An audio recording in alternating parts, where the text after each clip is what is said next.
Welcome in. It's time for another edition of Soccer Over There, live from the Brewhouse Café. I'm Jason Longshore. This is John Nelson. You might know us. We're from Soccer Down Here. We're from 92.9 The Game. We cover Atlanta United, high school soccer, college soccer, what have you. It's what we do. And on this show called Soccer Over There, we talk about all the soccer over there. Sometimes that's in Europe. Sometimes that's in South America. Sometimes that's in Africa, Asia, Central America. We'll get into New Zealand from time to time. Nothing in Antarctica as of yet, but give it time. The Penguins might start playing shortly. So you mentioned all of these places. It's down here, over there, around the corner, around the corner from everywhere. It's just kind of how it goes, That was a nice try on working in the catchphrase. Well, I saw that finally show up, and I was It's been here for a while, John. Okay, well, I saw it, but I was waiting to see if it was one of the No. SDH glasses. No, those are in rotation. Okay. Those are in rotation. Just They checking. are getting used by the Denzians of the Brew House. But yes, it's an around the corner lager kind of evening. That is the presenting sponsor of our own show, Soccer Over There. There you go. That is exclusively available here at the Brewhouse Cafe, powered by our friends at NoFo Brewing. NoFo had a good weekend in the FA Cup. Walsall with a big win over the weekend and showing up in the alternate NoFo kits. Really like those. Yes, and that reminds me, I probably need to grab the alternate kit. It's sold out. I already wanted one. It's sold out. Well, and for those that might want to do some requested reading, yes, Sky actually caught up with the manager of Walsall about what happened last season, coming up just short in the promotion playoff, and with all of the turnover, with all of the roster. I think it was like 9 different players either in or out, plus another 8 that they were having to think about. So 17 players in turnover, and right now they're at the top of the table on goal difference in League 2. Looking to get promoted this time around up into League 1. It's a cool story, Walsall, and our connection with NoFo. You've heard Walsall on The Roots. You're going to hear more from Walsall as we go. We're going to have some viewing parties for Walsall here at the Brew House and at the NoFo tap rooms in Gainesville and incoming. Lots of stuff coming up with SDH, with Around the Corner Lager, with NoFo, with the Brew House, with a World Cup draw coming up on December 5th, which is going to be all-day programming here on SDH and on 92.9 The Game. Going to be a very, very busy, month ahead. Yeah, you're not kidding. And just one request for the EFL schedule makers. Sure.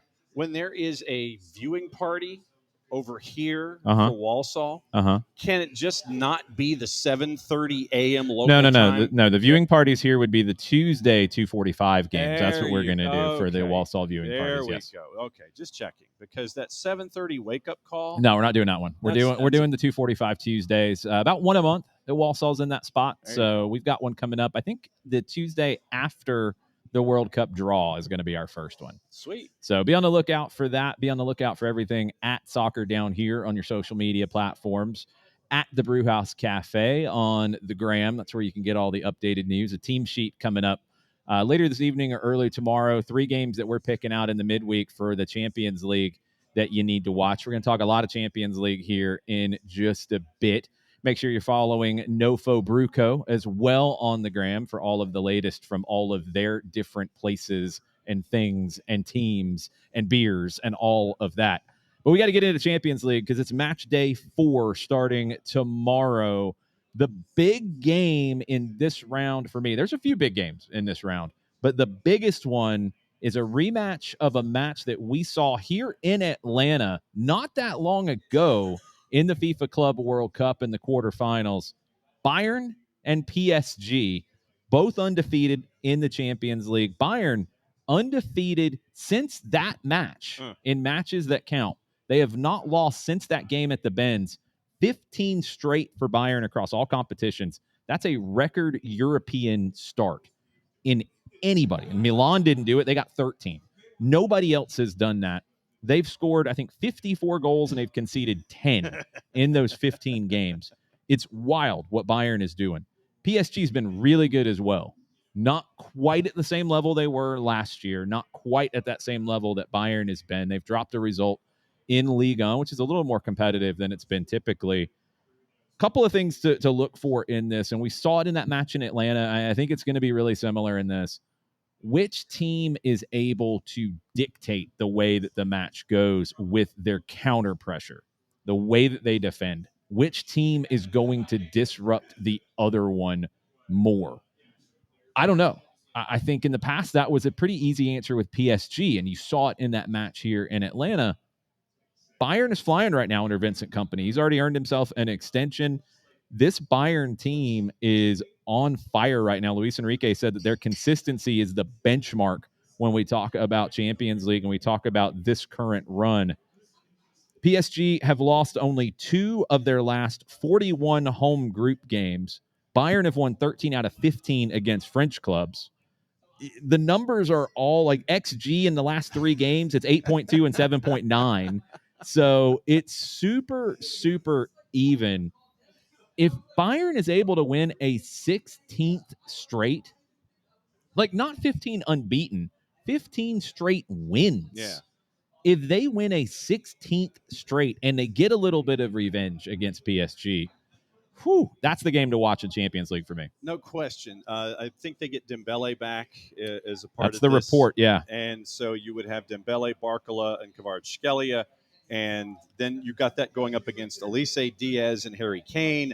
So I think probably one of the juice box sidebars in this one might be the total to kind of stare at that one. I'm thinking this might be out of control shenanigans. Why do you think it's going to be a high scoring game? These are 2 great defensive teams. Because that's exactly what happens. Usually when we sit there and we promote everything that goes on about 2 great defensive teams, it goes the other direction. If we were talking about 2 great offenses, it would be a goalless draw or something 1-1 or 1-0. Just because we keep promoting it as one way, it obviously means the other is going to happen.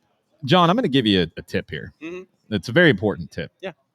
We're trying to establish that we know what we're talking about. When you tell people that the opposite of what we say is going to happen, it kind of doesn't work that way.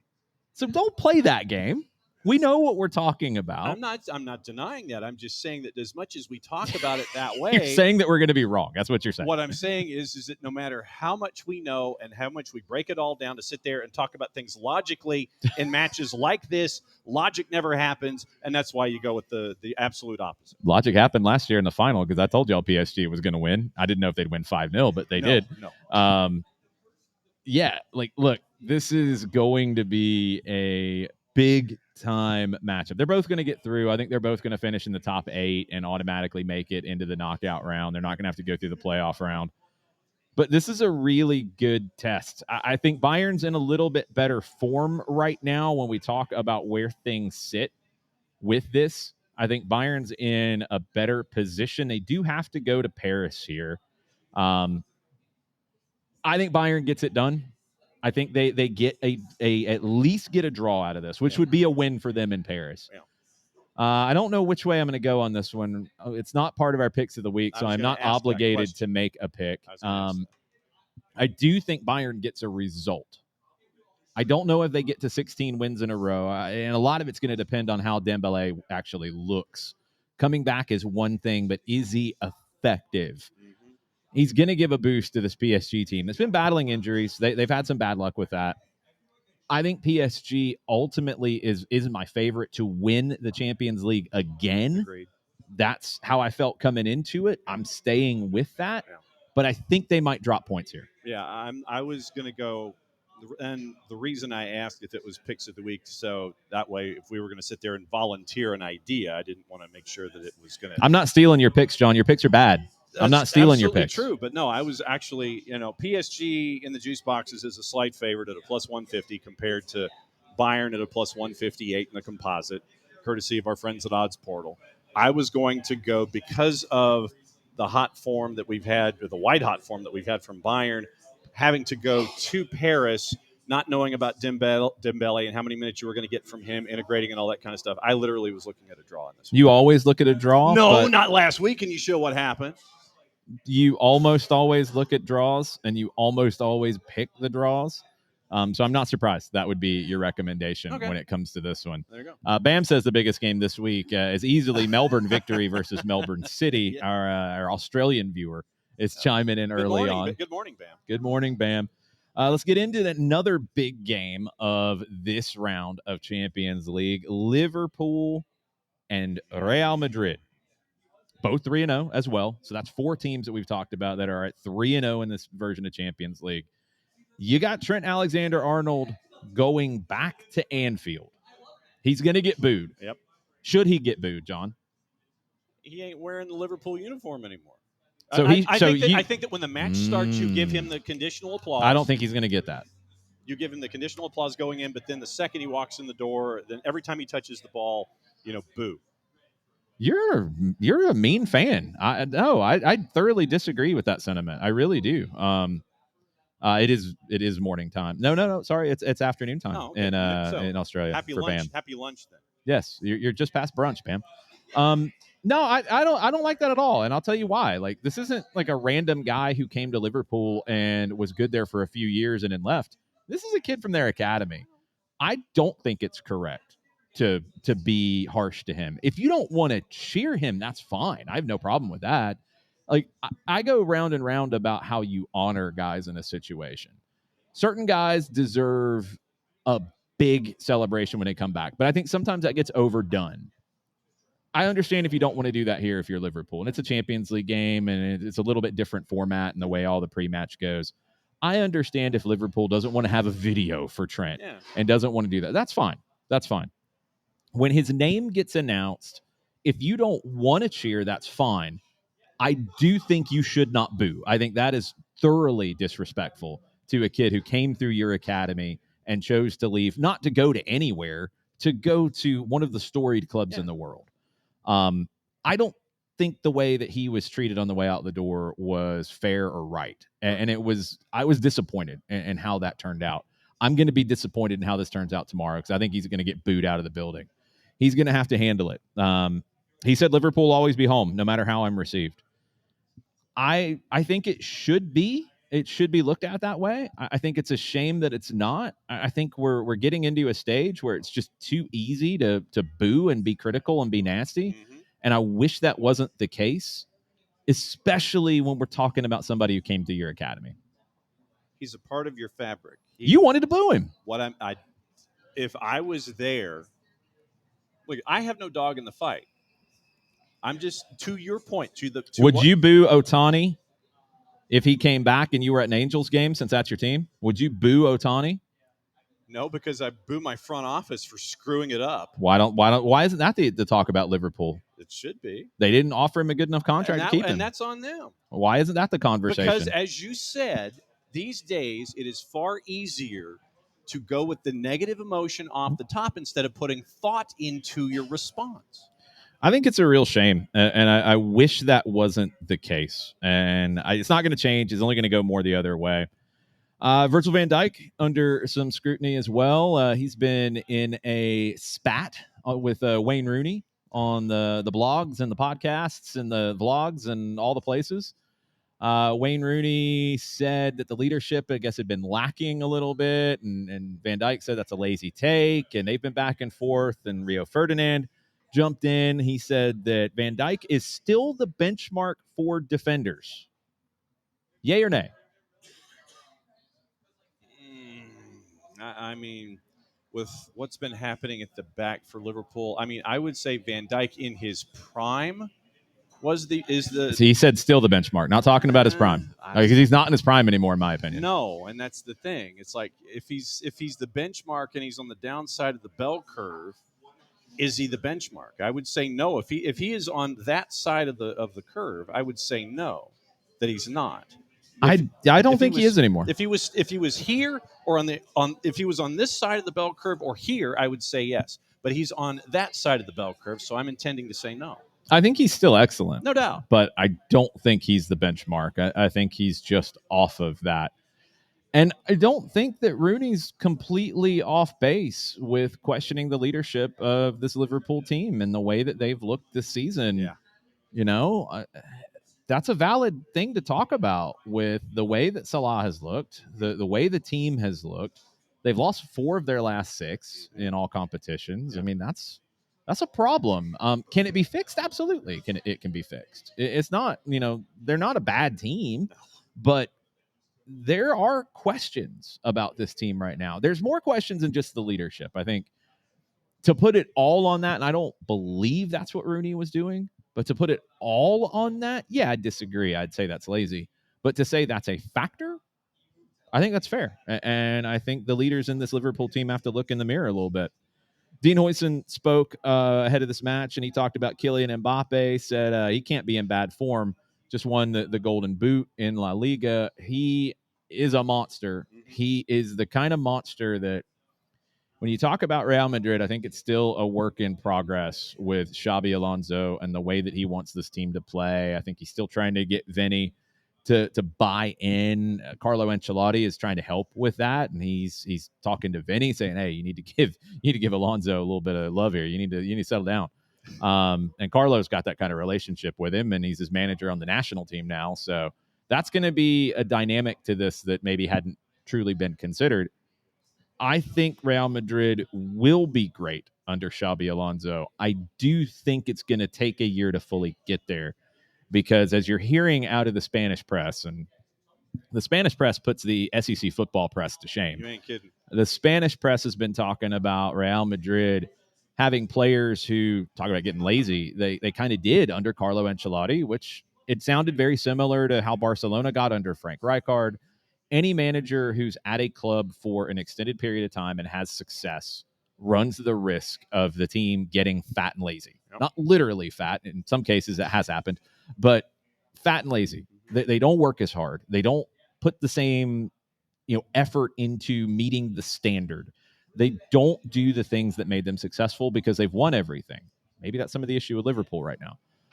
I think Xabi Alonso is going to change that because he's very demanding. So it's a huge culture shift to go from Carlo, who's the ultimate player manager and maybe got a little lax, to Xabi Alonso, who is trying to prove himself in La Liga, knows the league, won with Real Madrid, and is trying to prove himself as a young manager and maybe pushing a little extra hard to do that.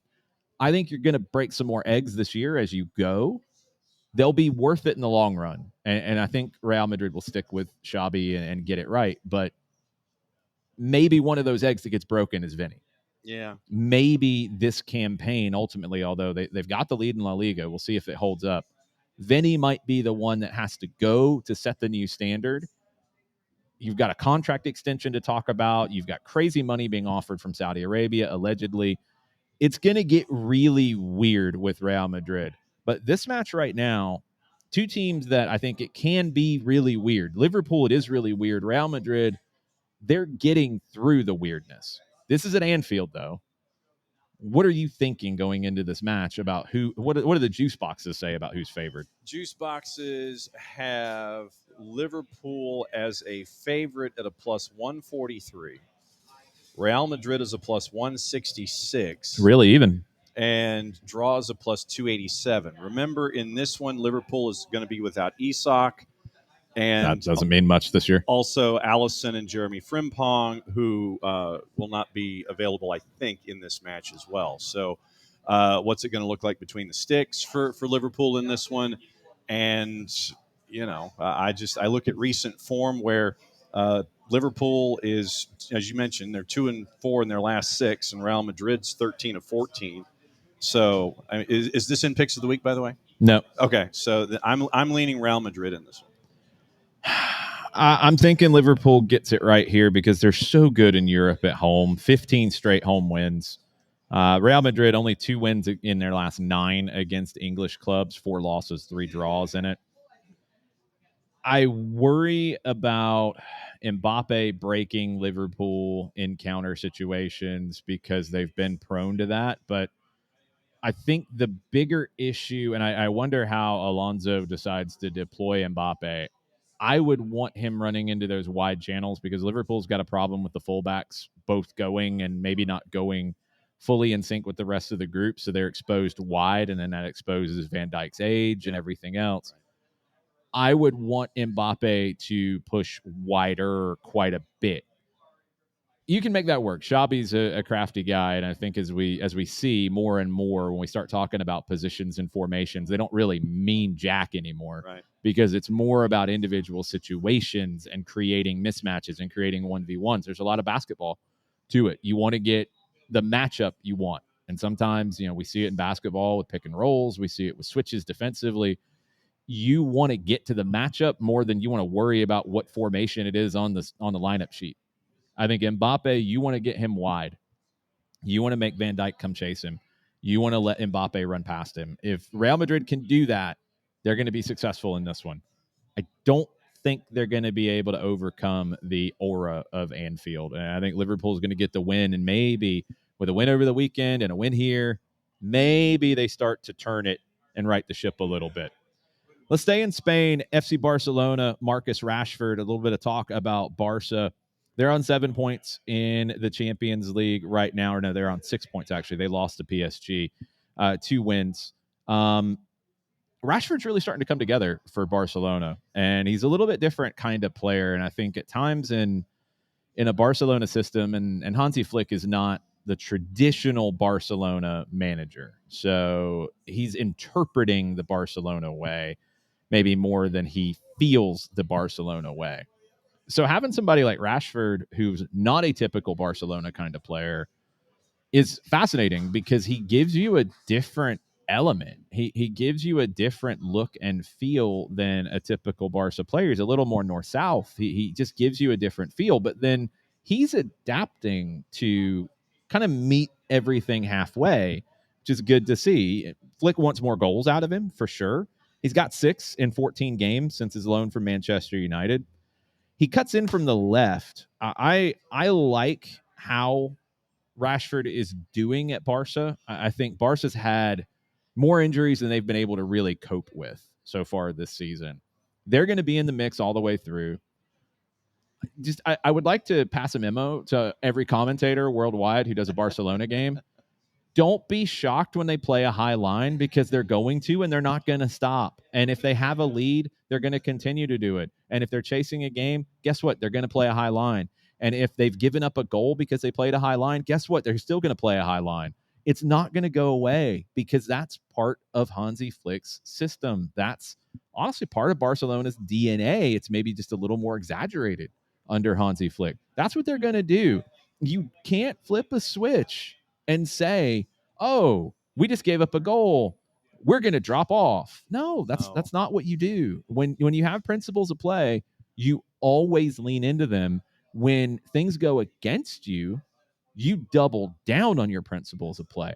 That's what Hansi Flick wants to be measured by. Worked pretty well for him last year.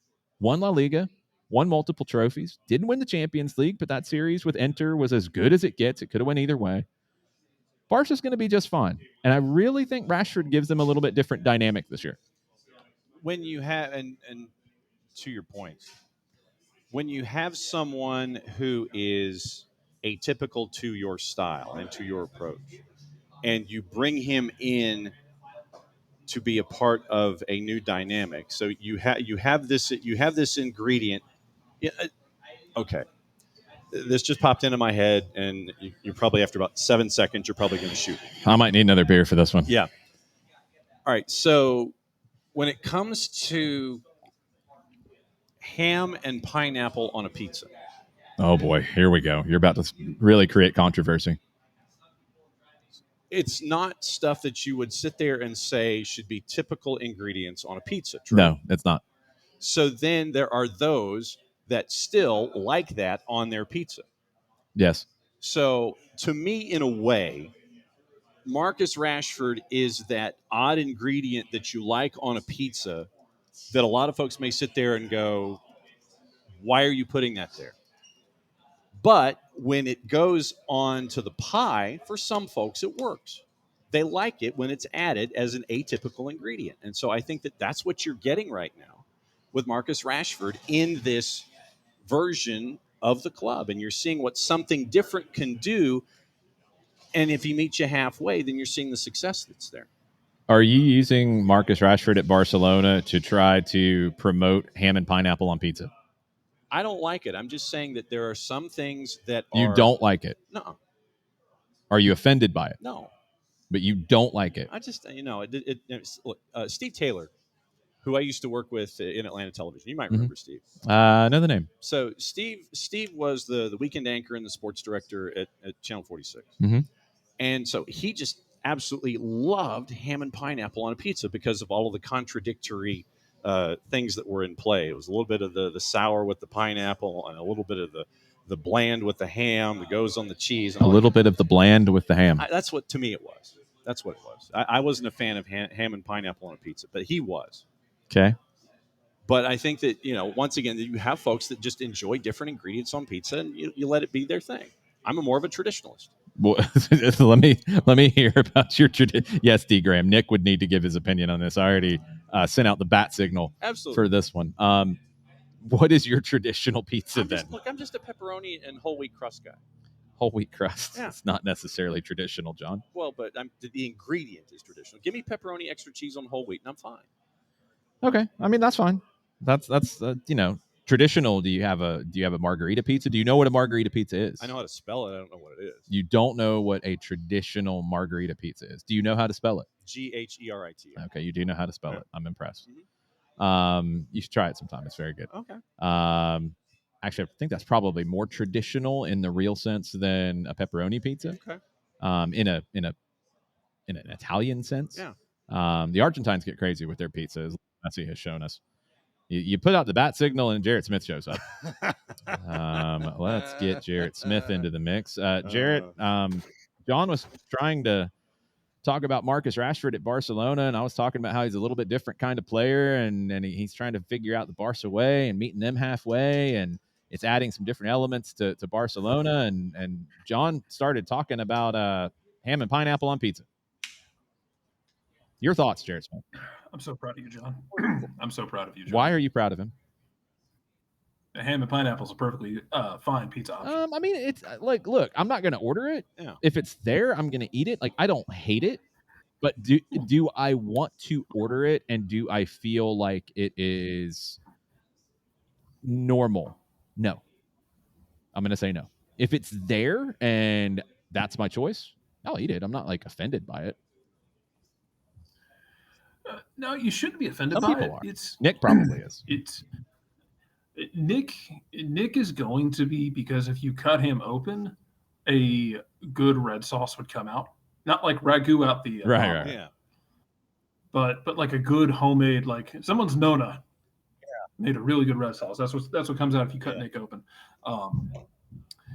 However, the ham and pineapple is fine. It holds a special place for me personally because growing up, my mom used to get that. It was just me and her. Like she would do some nights, like we would go down to, and there's this place called in Marietta called Pizza K. Yeah. That we go get a ham pineapple pizza. You could get that, a 2 liter of Sprite, whatever, Coke, whatever you want it to be, and then a pint of Ben and Jerry's. That's a combo. And like we should put a blanket out in the living room, and we would sit there and eat that and watch a movie. So ham and pineapple pizza will always hold a special place. Fair enough. So that brings. But it is, and however, I feel like the hatred of it is performative in many instances. That's where I'm at. Like, is it going to be my first, second, third, fourth, or fifth choice? No, none of the above. No. Will I eat it if somebody else wants it? Yeah, I'll have ham and pineapple on pizza if somebody else wants it. I'm not like horrified by it. So yeah, I will probably go. And I was asking John if he knew what was on a margarita pizza, and he didn't know how to spell it, Jarrett. So that's a step in the right direction. I mean, I was close. No, you knew you knew how to spell it. You were not close because you had no guess on what was on it. Oh, I have no idea what was on it. I knew how to spell it. Yeah. The messy pizza was 2024, I believe. No, was it? I thought it was 23. I thought it was the first game. No, you're right. It's 23. You are correct. Yeah. It was 2023. Yeah, because wasn't that the game that didn't Saba go off that game? He did. Everybody went off in that game. That was the game that pissed us off I speak collectively here, and forgive me if I'm speaking out of turn for other people, because that was the game where people around the league, and especially the talking heads who write, finally noticed that Atlanta had shifted formation and Gonzo was tucking Brooks Lennon in from playing a real right back spot. That in build-up play, he was tucking inside and flooding the middle of the field and providing another option. And Took him a while. Sergio Busquets was in hell. He did not know what to do. No. He did not know who to cover because he is one man whose legs are at this point made of like fiberglass. Yep. But that was the game where they're like, "Oh, Gonzo Pineda's trying to do some tactical stuff." Like, bitch, he'd been doing it for like a month at that point. Yeah, that was nothing new by that stage. No, but that was. I think Leo Campana scored an early goal that was like either deflected or an own goal or something. No, there was a. Oh no, that was the worldie. That was the worldie. Yeah. But then Atlanta just basically like turned their head and popped their neck, and then just absolutely annihilated Miami the rest of that game because people were irate because that was going to be the first Miami game in Atlanta with Messi. And the ticket sales were through the roof. People were buying tickets and then reselling them for like over $1,000. And then he didn't show up. And Miami got absolutely pantsed by Atlanta. Yeah, that was a wild one. That's a great game. Again, Atlanta has, aside from this game, let me give two. There were two games. There is the first game with Messi in Leagues Cup, and there was the last game at the end of this season. Those are really the only two where, like, otherwise Atlanta's played Messi Miami as well as anyone in the league, and I'm convinced it's because they're either tactically disciplined enough, or they were at some points too. Sorry, we have a special guest like walking in. The bat signal went off, and Nick Alifi appeared. Oh my Lord! We have to set up another microphone for Nick Alifi. My God! But that was ever since every time. Seriously, nobody ever saw the Inquisition coming. Hold on, I got to set another mic up, John. You got to find a chair. Sure. All right. That's good. All right, hang on. You're gonna sit there. You're good. All right. So I'm gonna find a chair. Keep going, Jared. Sorry. No. Like Atlanta did the thing that most teams don't do is everybody drops back, like Chris Berman, and gets so deep in, it exposes those cutback passes. Atlanta was either brave, stupid, or both, and would not keep dropping and played a high enough line, not a super high line, a high enough line to cut out those cutback crosses and eliminate a lot of what Messi Miami did. Like, again, this year, Atlanta's broken at the end of the year. It's basically like Batman after Bane takes him over the knee. And then aside from that, you also had the game this year doesn't count. I mean, that was the Leagues Cup game where like half of Atlanta's roster was too starstruck to play, which still pisses me off. You go get his autograph after the game. You have to play 90 minutes with this man, and they didn't want to. They were too starstruck. Santiago Sosa has redeemed himself in life after that game, except for Marcos Rojo, smashing his face. Yes. There's that. My God, Nick, I was not ready for this. Well, this is a fantastic surprise. I was not prepared for Nick Alifi walking in here at the Brewhouse after we start talking about pizza. We were just talking about you, Nicholas. We almost have him mic'd up if I could get this thing screwed in. So I was not ready for this. But yeah, man, so that was 2023. Yes, it was the Pizza L game, the Pizza L game 4-card. That was the one where Atlanta United made the post-game picture was the pizza shaped like an L. It was beautiful. 10 out of 10. That was a win. Yep. What's up, Nick Alifi? Well, I was in Midtown Atlanta, and I felt compelled by the force to leave the Georgia Tech area and immediately race down here. You just started driving in this direction. You didn't know what it was, and then you saw the message. Yeah. I immediately because it took me a minute. He was compelled. Yeah, I kind of blinked and I woke up here. Force. Yeah, it was like there was significant pressure and like the world started getting wavy. Yep. And I'm here now. So your thoughts on pineapple and ham on pizza? There are people in this world who want terrible things. I can't do anything about it. Okay. There are people who look at a beautiful painting and they're like, I don't understand it. This is horrible. Okay. This is why we have a male loneliness epidemic right now, is because on a first date, you have somebody sitting. and you have like some nice lady who's like, hey, I think maybe I would like some pizza, and some goon is sitting across from her like, oh, why don't I put pepperoni and ham and pineapple? And she's like, I'm out. This is terrible. And you wonder why. And you wonder why there's a male loneliness epidemic, right? Look, see, I'm a married man. I know what I'm talking about here. I mean, if you have problems, I feel bad for you. Yep. Oh, mine's gone, actually. New problem. Sorry. I took mine off to make dinner. Yeah, I'm just saying. You made shepherd's pie for dinner tonight. Jared went in a completely different direction, yes. Well, good for him. I made shepherd's pie, and now I have rum and ginger ale. Oh, rum and ginger ale. Rum and ginger ale. That's an interesting combo. That's magnificent. It's dinner drink. And for the kid who doesn't really love shepherd's pie, did a pan-seared salmon. So, wow, I can't go wrong with that. Pan-seared salmon for look at that. For Ivy Very Bowl. solid. They're eating big out in Utah. Very solid. Very solid. My child is basically a dolphin. She will eat any fish known to mankind. Doesn't really love chicken or beef or pork. Any fish you put on her plate, gone. Huh. I thought you were trying to tease Picks of the Week with the dolphin reference. Oh. No, I'm going to save that for anybody. Alex, it is kind of, but it's a ginger ale, not a ginger beer. I can't find a good ginger beer out here. I was about to say I don't know the Dark and Stormy. Dark and Stormy is ginger beer. And who's bringing this buffoonery? Who do you think? Yeah. Yeah, 4-card. My kid eats salmon. Like, she would eat salmon every day, I think, if I was trying to. Last night I made barramundi. She ate that. Try to explain yourself, Jarrett, or try to explain yourself, John, before you get thrown out onto the patio. We were explaining Marcus Rashford and his impact at Barcelona. Okay. And where Barcelona, we are used to seeing them play a certain way. Okay. And so Marcus Rashford comes in as that atypical ingredient on that dish that you like. And so I thought it was like putting a pineapple on a pizza. That's what happened, Nick. I put out the bat signal, and this is Jared appears, and you literally appear. Yeah. I know how Colonel Kurtz felt now in Apocalypse Now. I needed Nick. I needed backup. Like I could sit there, I'm just like rubbing my head, like. Are you near the river, Willard? I mean, we're this is where we are now. Oh man. Yeah, pretty much. My wife doesn't even know I'm here. Literally, I went completely off the reservation and said, I'm coming straight down. Something is compelling me to go to the brew house. Something's very wrong in the universe. I have to go and stop it. It happens. It happens, especially when John starts talking. It happens. 4-card comes in. Nick is Bane. And John is Batman. I'm Batman. That's mistaken. I'm Batman. Bam wants to open a fish and chip shop in Salt Lake City, Utah now for Jarrett's family. Wow. It's a double landlocked state. This is a terrible idea. Oh, my gosh.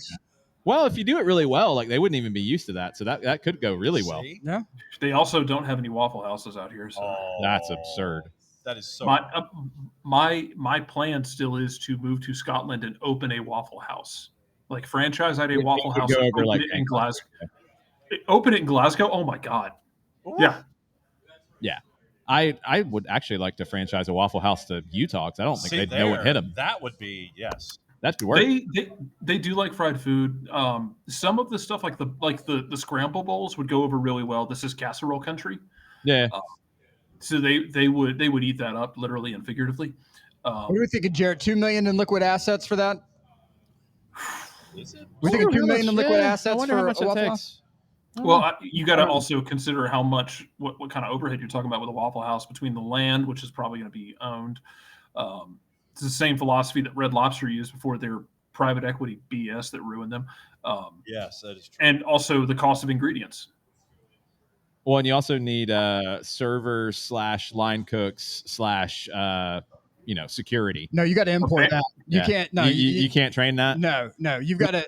You've got to go down to Statesboro. You got to go Cruton. Yeah, that's true. You got to go down to Statesboro, Georgia. I think you go like JUCO, the ones who don't go up to the D1s. You go get one of the JUCOs. Yeah, you're getting on the green line of MARTA and going past every stop. You get off the train, find the first Waffle House, and grab one person out of there. So, all right, we're gonna make you rich. It's time to come to Utah. Yeah, Raven County. Also, Bam says they're getting a Wendy's at the end of the month in Australia. Wendy's to Australia. I don't know how to feel about that. Baconator's a lot. Total startup costs right there. Honestly, Wendy's I think is 1.5 is the high end. Oh, 1.5 is the high end of a Waffle House. Well, and all right. on the franchise fee can go from $30 to $300. Total startup $600 to $1.50. $2 million. Yeah. I go good. $2 million would also give us $2 million would also give us money to float with while we waited for profitability. Yeah, that's smart. You guys are smart. All right, we'll find $2 million and we'll do this. Until we do, Wendy's in Australia, get a Frosty, Bam. That's cool. Frosty and French fries. I'm assuming that Australia will do a unique. There'll be something. Actually. Yeah, there'll be something special. You can try the chili once. It's meh.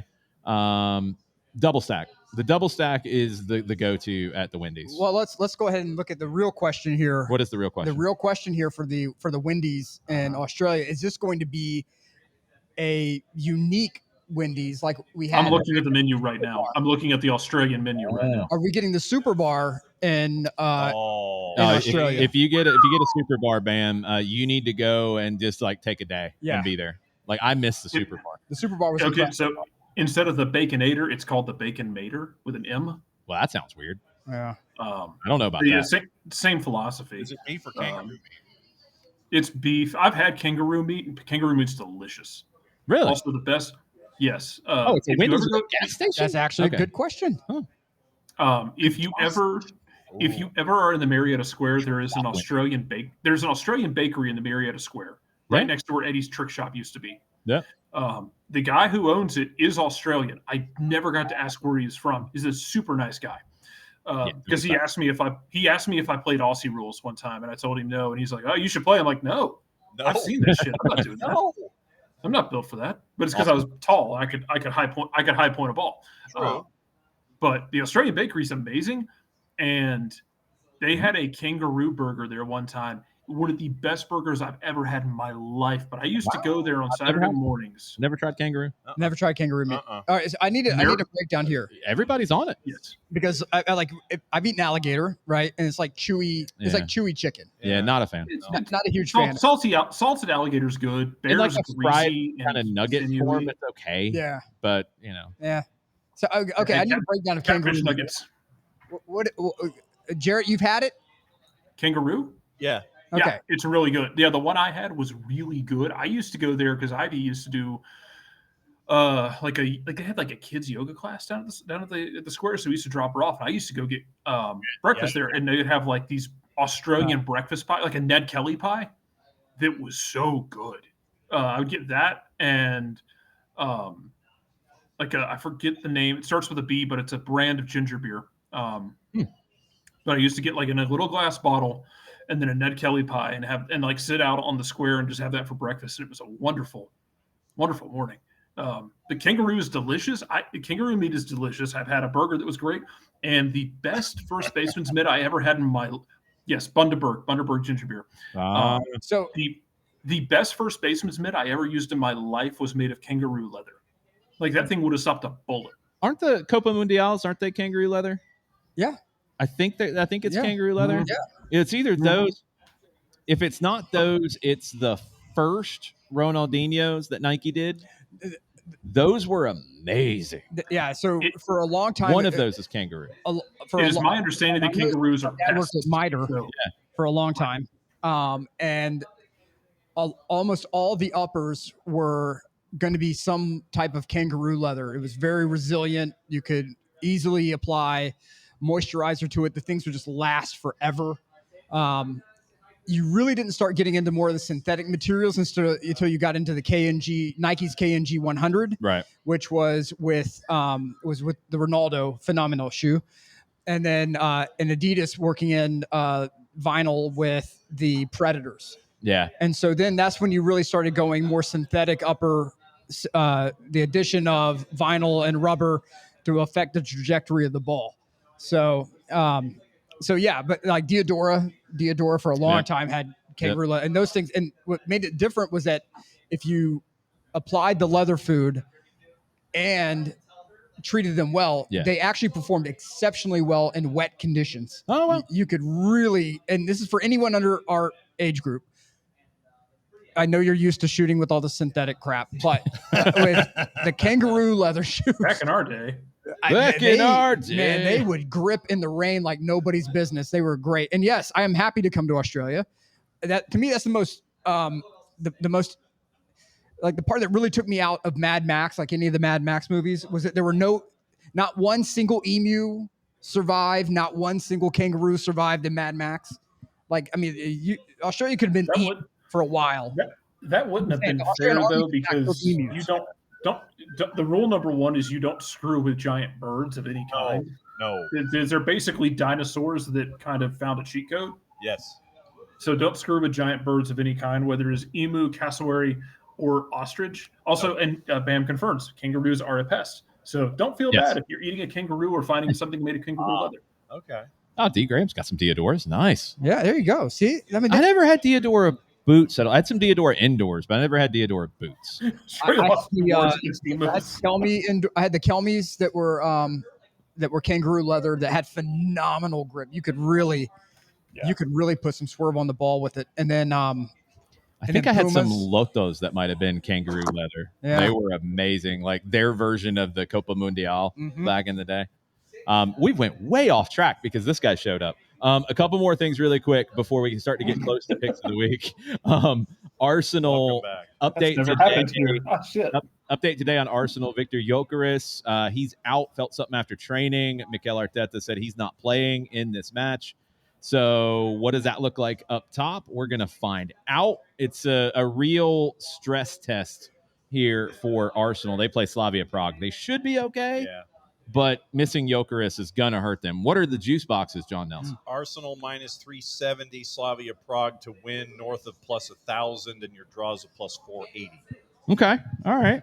Let's bounce around the world here before we get to picks of the week, where we will bounce to at least one new country on the globe that we have never had a pick of the week from. Nice. Maybe two. I'm going to have to check the historians on this one. I don't think we've picked a game from the second league, but we're going to find out. All right. Let's go to South America. We talked about it on The Roots. Talked about it on this morning's Morning Espresso. Coquimbo Unido, the champions of Chile, their first ever title in 67 years.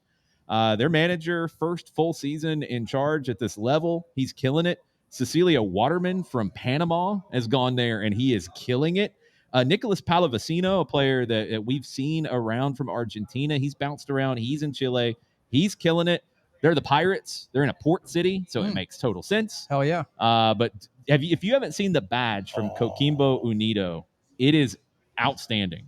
Perfection. It's got a pirate on it. It's black and yellow. Ooh. It's perfect. Perfect. Liverpool, Real Madrid. We did talk about that one. I think Liverpool gets the win.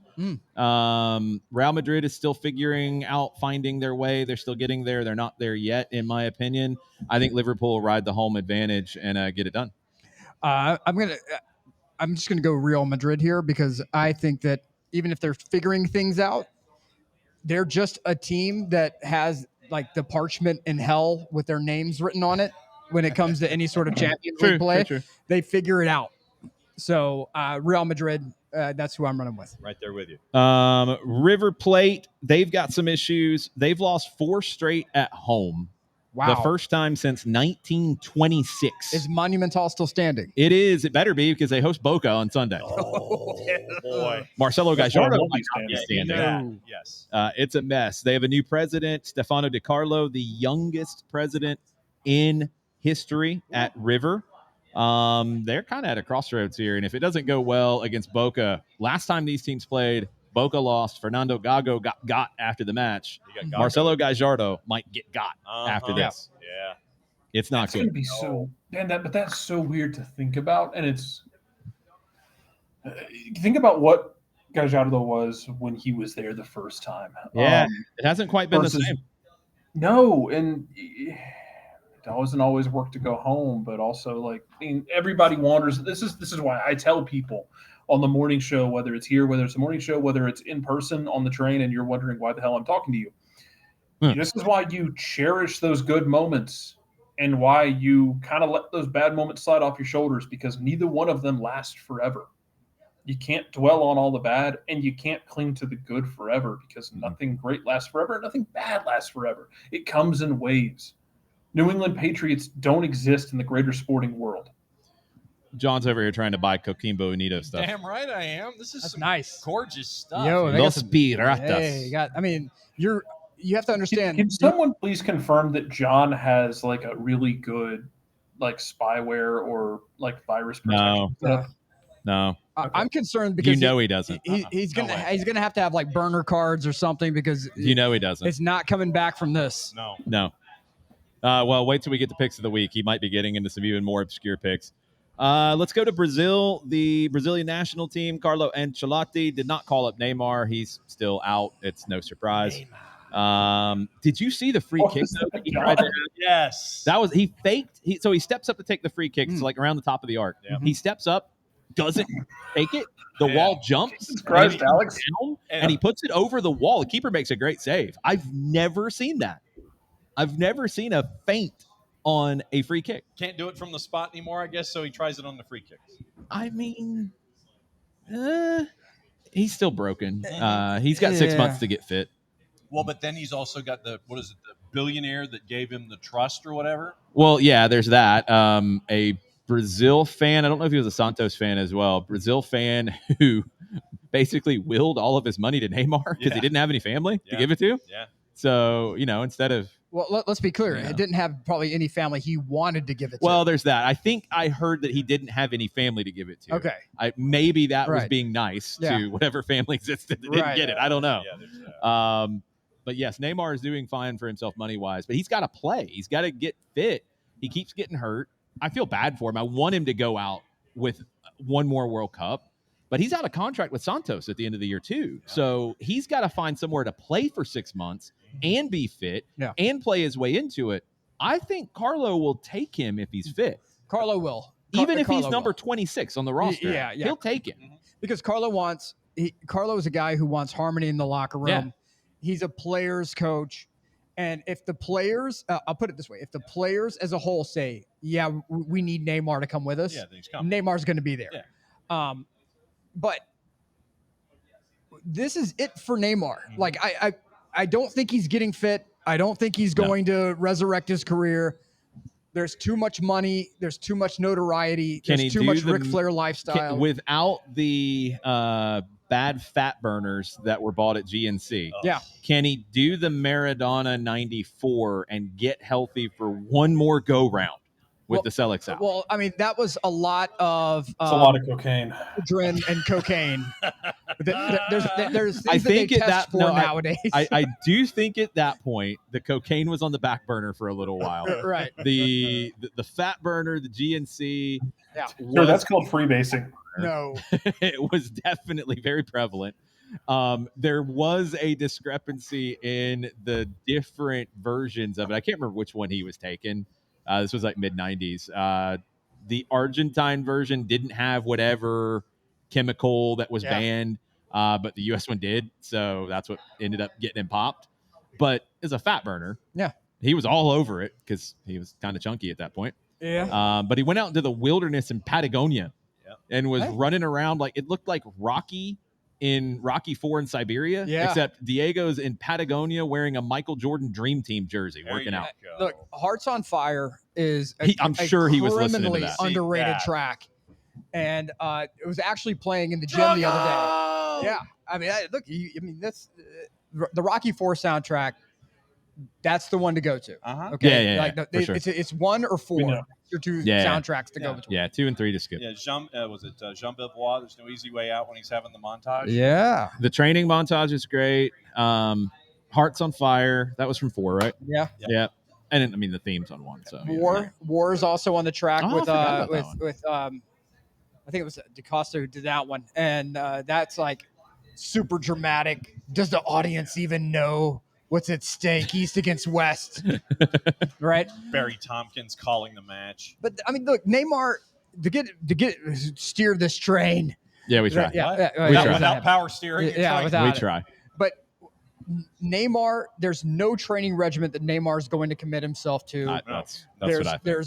I mean, think about the cycle, right? You have the cycle going, and when is Carnival? Yes. Bam. Yeah. And so when that comes up, you know when's his sister's birthday?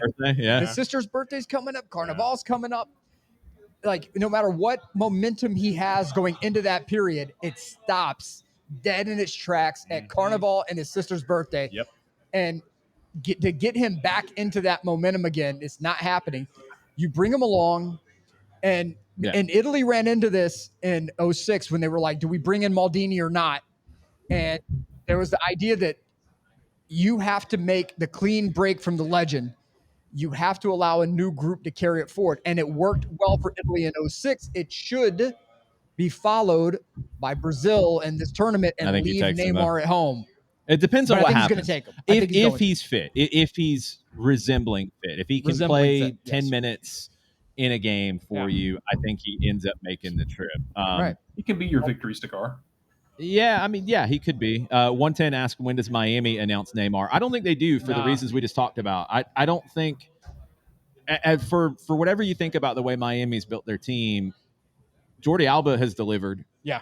Sergio Busquets has delivered, even though he can't move. Yeah. Yes. Luis Suarez has delivered, absolutely. And Messi's been the best player we've ever seen in action in this league. Steroids that Suarez if Neymar came to MLS and went to Miami and proceeded to disappear to South America or slack off, Messi would chew his ass up one side down the other.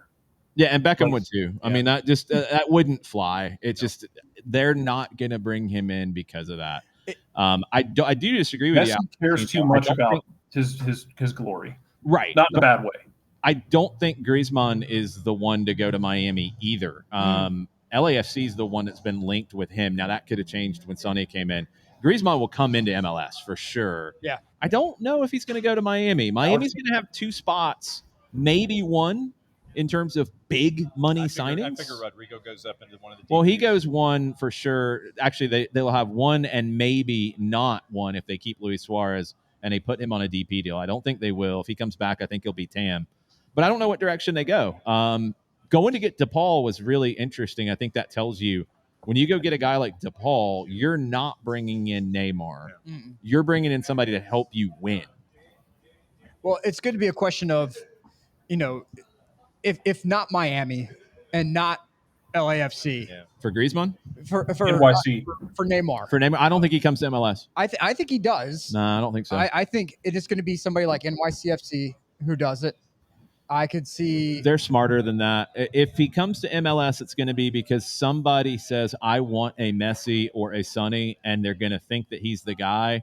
And it's going to be more like Denilson in Dallas, where 100%. He's not the guy and he doesn't want to be there. 100%. Siegel in Houston. Well, no, I don't. A Siegel in Houston kind of a move where you have that guy that wants to do something. Well, here's the thing: is that with Denilson in Dallas, Denilson was so sold, and guys, I was in Frisco, Texas, the worst during that period. I can tell you something right now. That was the worst. Worst designated player. Yeah. Easy. Horrible.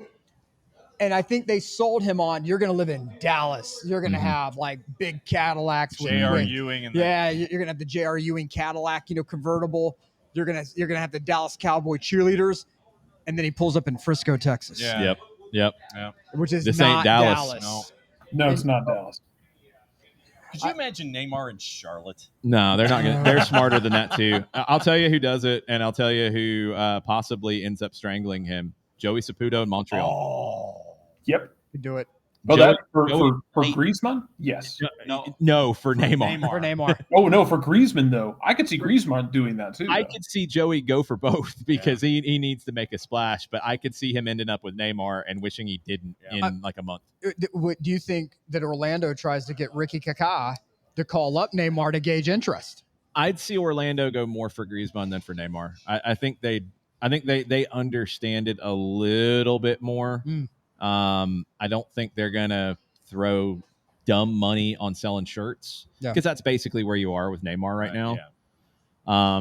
Montreal is the one that I keep coming back to that I could possibly see make that move. But I really don't think anybody's going to do it. I kind of agree with Alex here.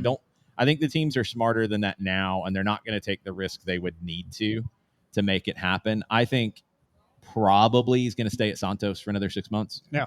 do a short-term deal and try to be fit and try to play his way into the roster. He could just buy his own club. Well, and start. Yeah, that's not. You don't really just buy into the first division like that, John. And Brazilian ownership is a very different sort of situation. You can't just say I'm going to buy a club. It's very complicated. Ask John Texter. By the way, I don't want. What do you have now, John? Hold on, John's got something. Yeah, just the conversion rate on a Coquimbo Unido jersey is 42.50 right now. That's not bad. A couple more things before we get into picks of the week. Flamengo, record operating revenue, plus 20% year over year. They made about 250 million euro in operating revenue. Club World Cup was a huge part of that. They've also got some big money coming in from Adidas and sponsors. All the money in South America right now is in Brazil, and it's the Palmeiras, it's Flamengo. That's why 8 of the last 9 Copa Libertadores champions are Brazilian. That's why it's an all Brazilian final again this time. They're flying right now.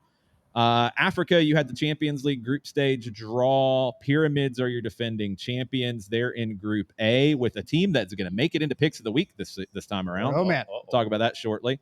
The Porcupine Warriors of Asante Kotoko from Ghana. God bless you. No, John.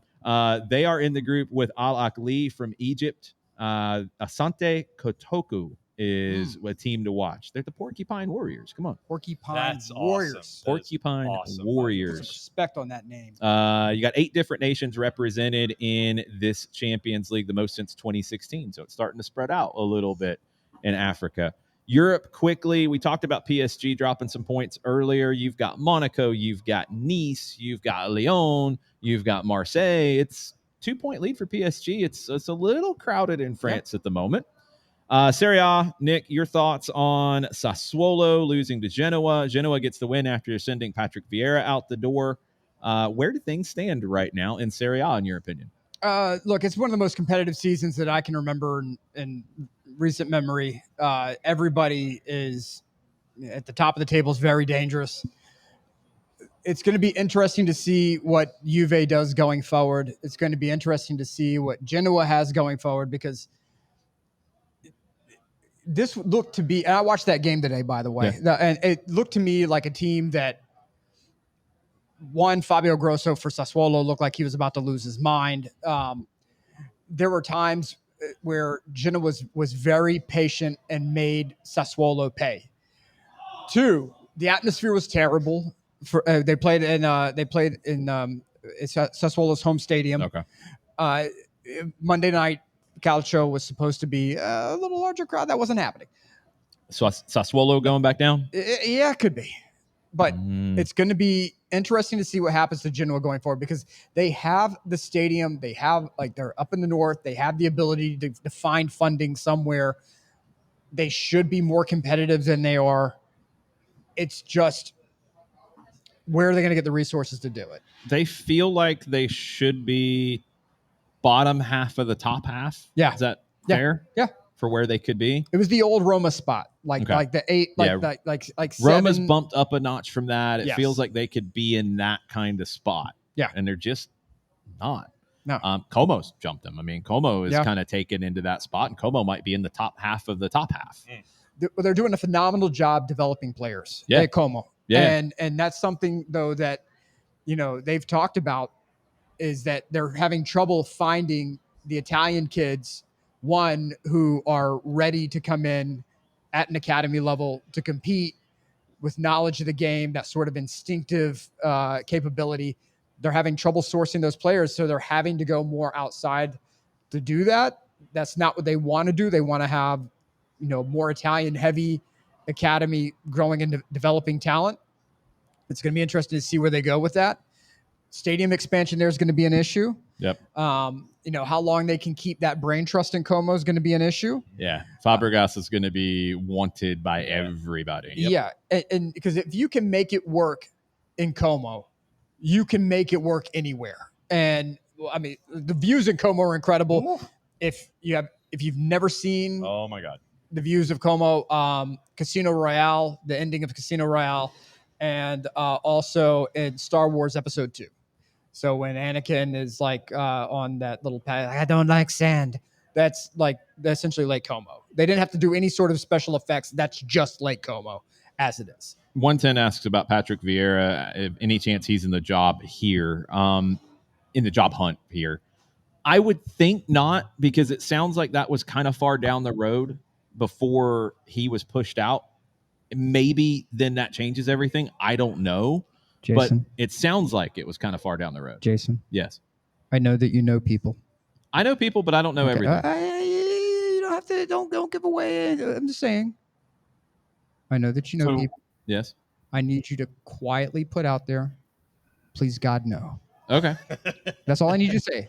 I think Ricky kind of says it right here is he doesn't really seem interested in coming back to MLS. And he said that on the podcast last year when he was mentioned as a candidate. That's here. Great. There are a lot of people who say, I would never do this kind of job until they lose a job. And then they're like, I am more than happy to do that job. That's true. But I would point to that and say, if he comes, it would be short term, and he doesn't have the track record to warrant a short-term kind of move. But look, you know how these things go. I think they're too far down the road. I don't think he's a candidate, but maybe that changed. And look, there were a whole bunch of people during COVID who decided to put feet pics on the internet because they needed to pay the mortgage. Oh, Jesus. A bunch of things they said they would never do, and there's now a whole bunch of feet pics on the internet. So all I'm saying is, all right. Hey, a couple more things. What it's worth. Into picks of the week. FC Barcelona Femení, they had a streak of 109 games without being shut out. Wow. Had a streak. They lost 1-0 to Real Sociedad. 1-0 win for Real Sociedad. Big win for them. Wolves, they give their manager an extension 45 days ago, and then they fired him. Well, because that's brilliant. Well, that's Wolves. The contract that Pereira actually signed to get this 3-year extension, there was a codicil in it where that if they fired him, they didn't have to pay him the balance.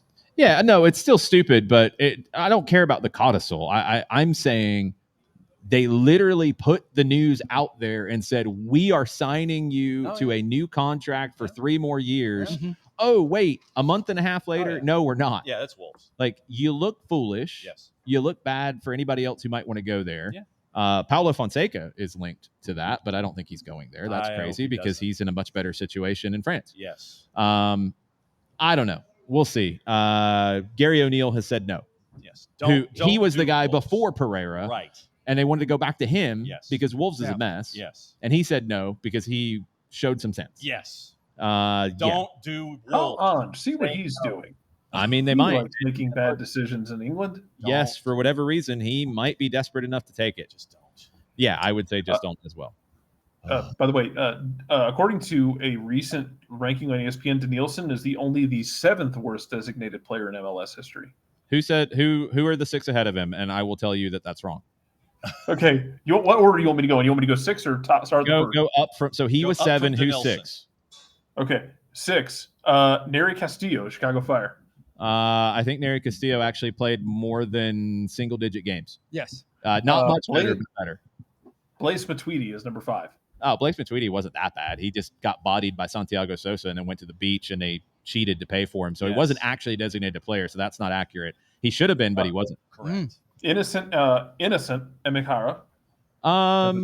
I think they just overpaid for him. What was the name on that one? I didn't hear San Jose. Innocent Emogene. I can't remember. All right. He was meh. He was better than Danielson.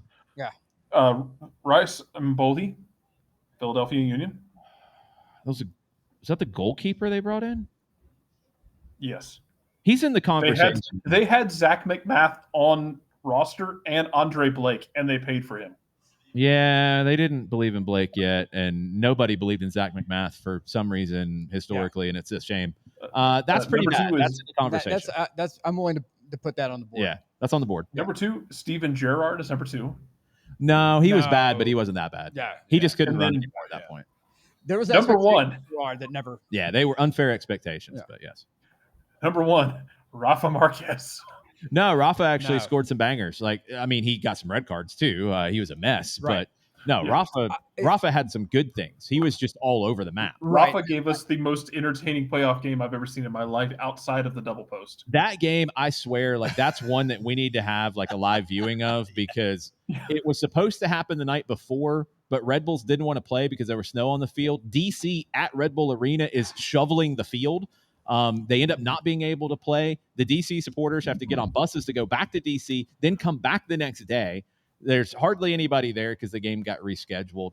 You had Bill Hamid get sent off, I think correctly. And tweeting from the locker room. He tweeted from the locker room about Kyle Martini. He did the famous, gave his team a chant of "They can't hold us back," and it's a shame that DC fans have dropped that because that was amazing. And then I'm not even all the way through this. You had Hamid get sent off. Yeah. You had the penalty. Kenny Cooper took it. The first time he takes it, he converts it. But Thierry Henry was basically standing next to him when he kicked the ball. So they bring it back for encroachment. Then it's saved by Joe Willis. He might have been ahead of him in Nashville. He might have been ahead of him. He should have just kicked the ball. Then, because the game's not crazy enough, Rafa Marquez decides to just go flying in and obliterate somebody and get sent off. So then it's 10 versus 10. Then Nick De Leon scores the first of his playoff magical goals to beat them. Then it's still not done. It's the last play deep in stoppage time. It's a free kick about 22, 23 yards out. Thierry Henry is on the field. One of the greatest players to ever play the game is on the field. Roy Miller. Yeah, I know. Roy Miller takes the free kick and puts it into the stands. Like, Roy Miller. We should do a watch along. We should pull this game up and do a watch along for it. Should. I was concussed watching this, and it made me more concussed.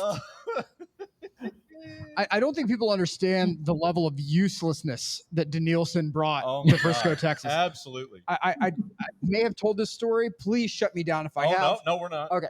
No. So my ex-wife's was a county commissioner in Plano, Texas, which meant that she had access to the box at the stadium in Frisco. Oh. Yeah. So she finds out we're coming to Dallas, and she says, "Hey, why don't you guys come check out an FC Dallas game? I know Nick loves soccer." Great. I show up. I'm thrilled because Danielson is supposed to be playing for FC Dallas. Well, the owner's box is right next to the county box at this stadium. So I'm sitting at the far edge, and I'm sitting next to, I want to say it was Clark Hunt. Oh, wow. Clark Hunt is like where John is now.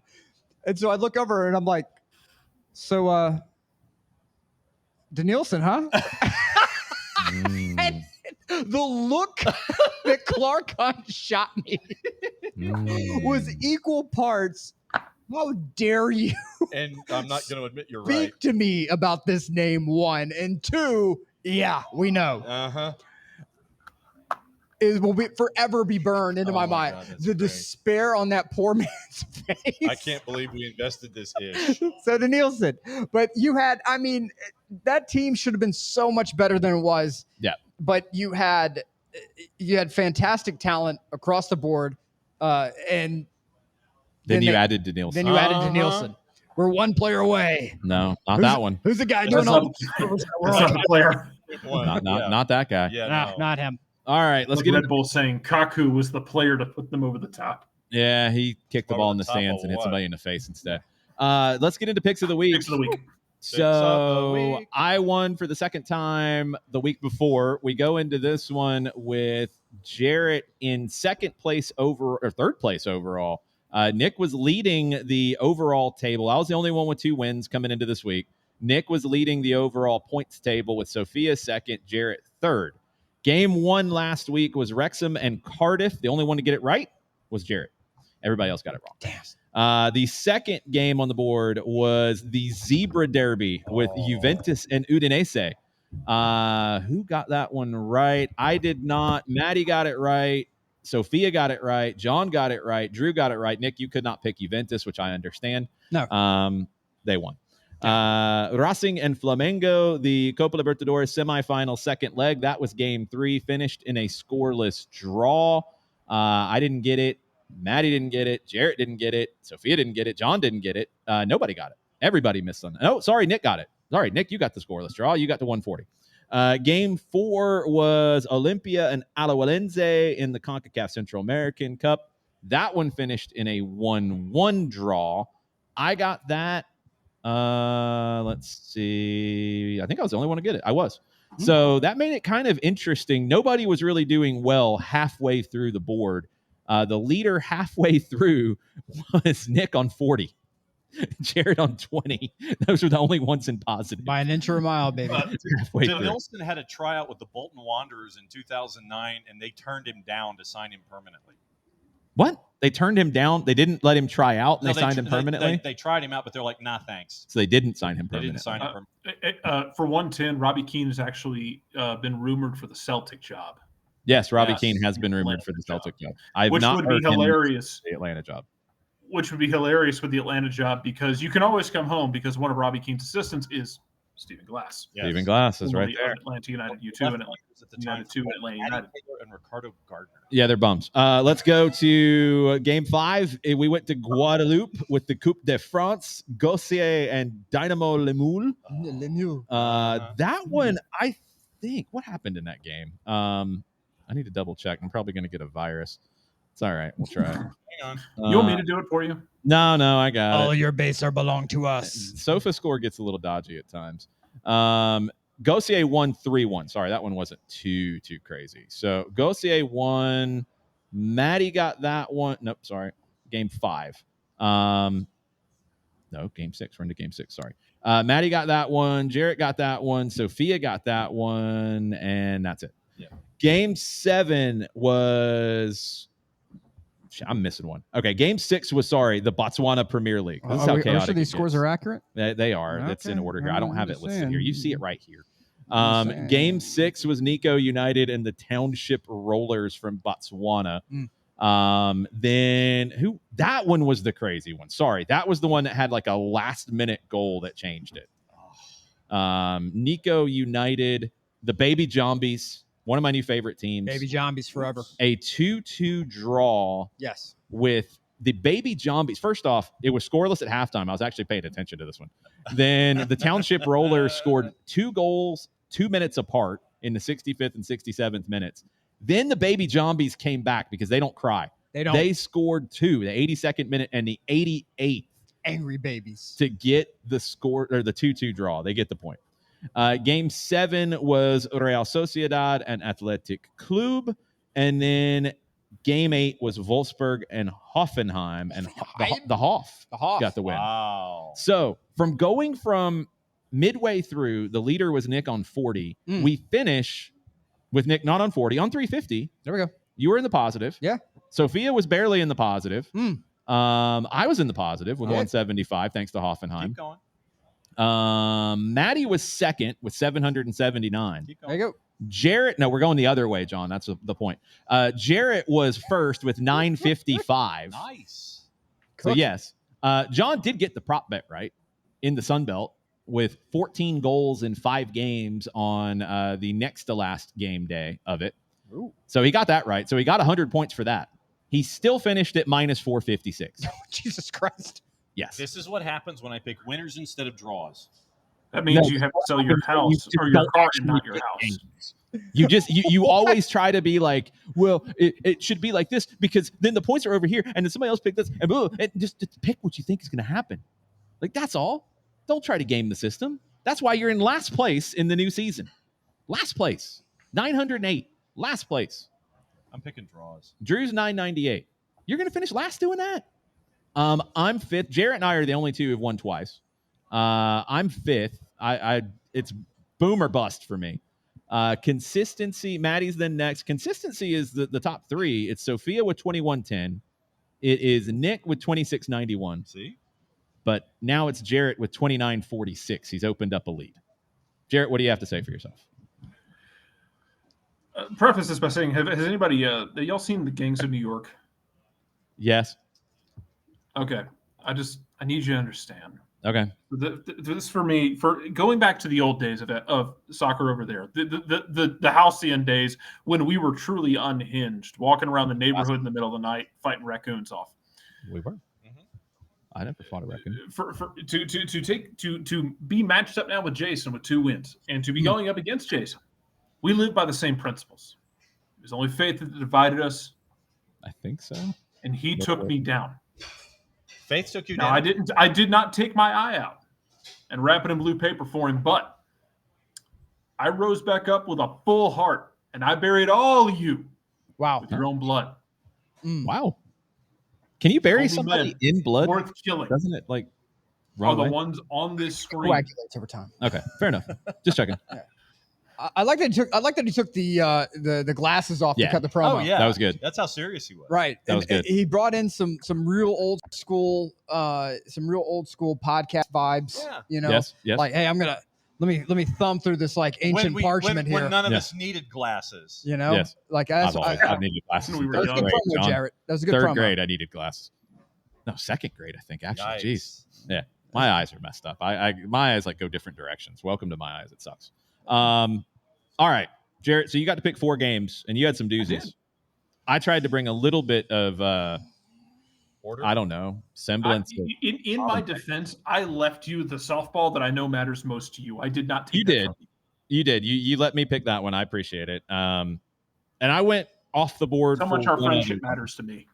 No, I appreciate it. I went off the board crazy for another one, but let's get started. On Tuesday, I do not quite know how to pronounce these teams. We are going to the Albanian Categoria Superiore. Jesus Christ. Albania's kind of funky because you get some Italian in there. Yeah. But you could have just said Albania's kind of funky and left it at that. But I'm trying to figure out how to pronounce things. Well, and it's not easy. John, I don't trust you to pronounce anything Albanian. Ever. So then should we have enlisted an Mihai into this?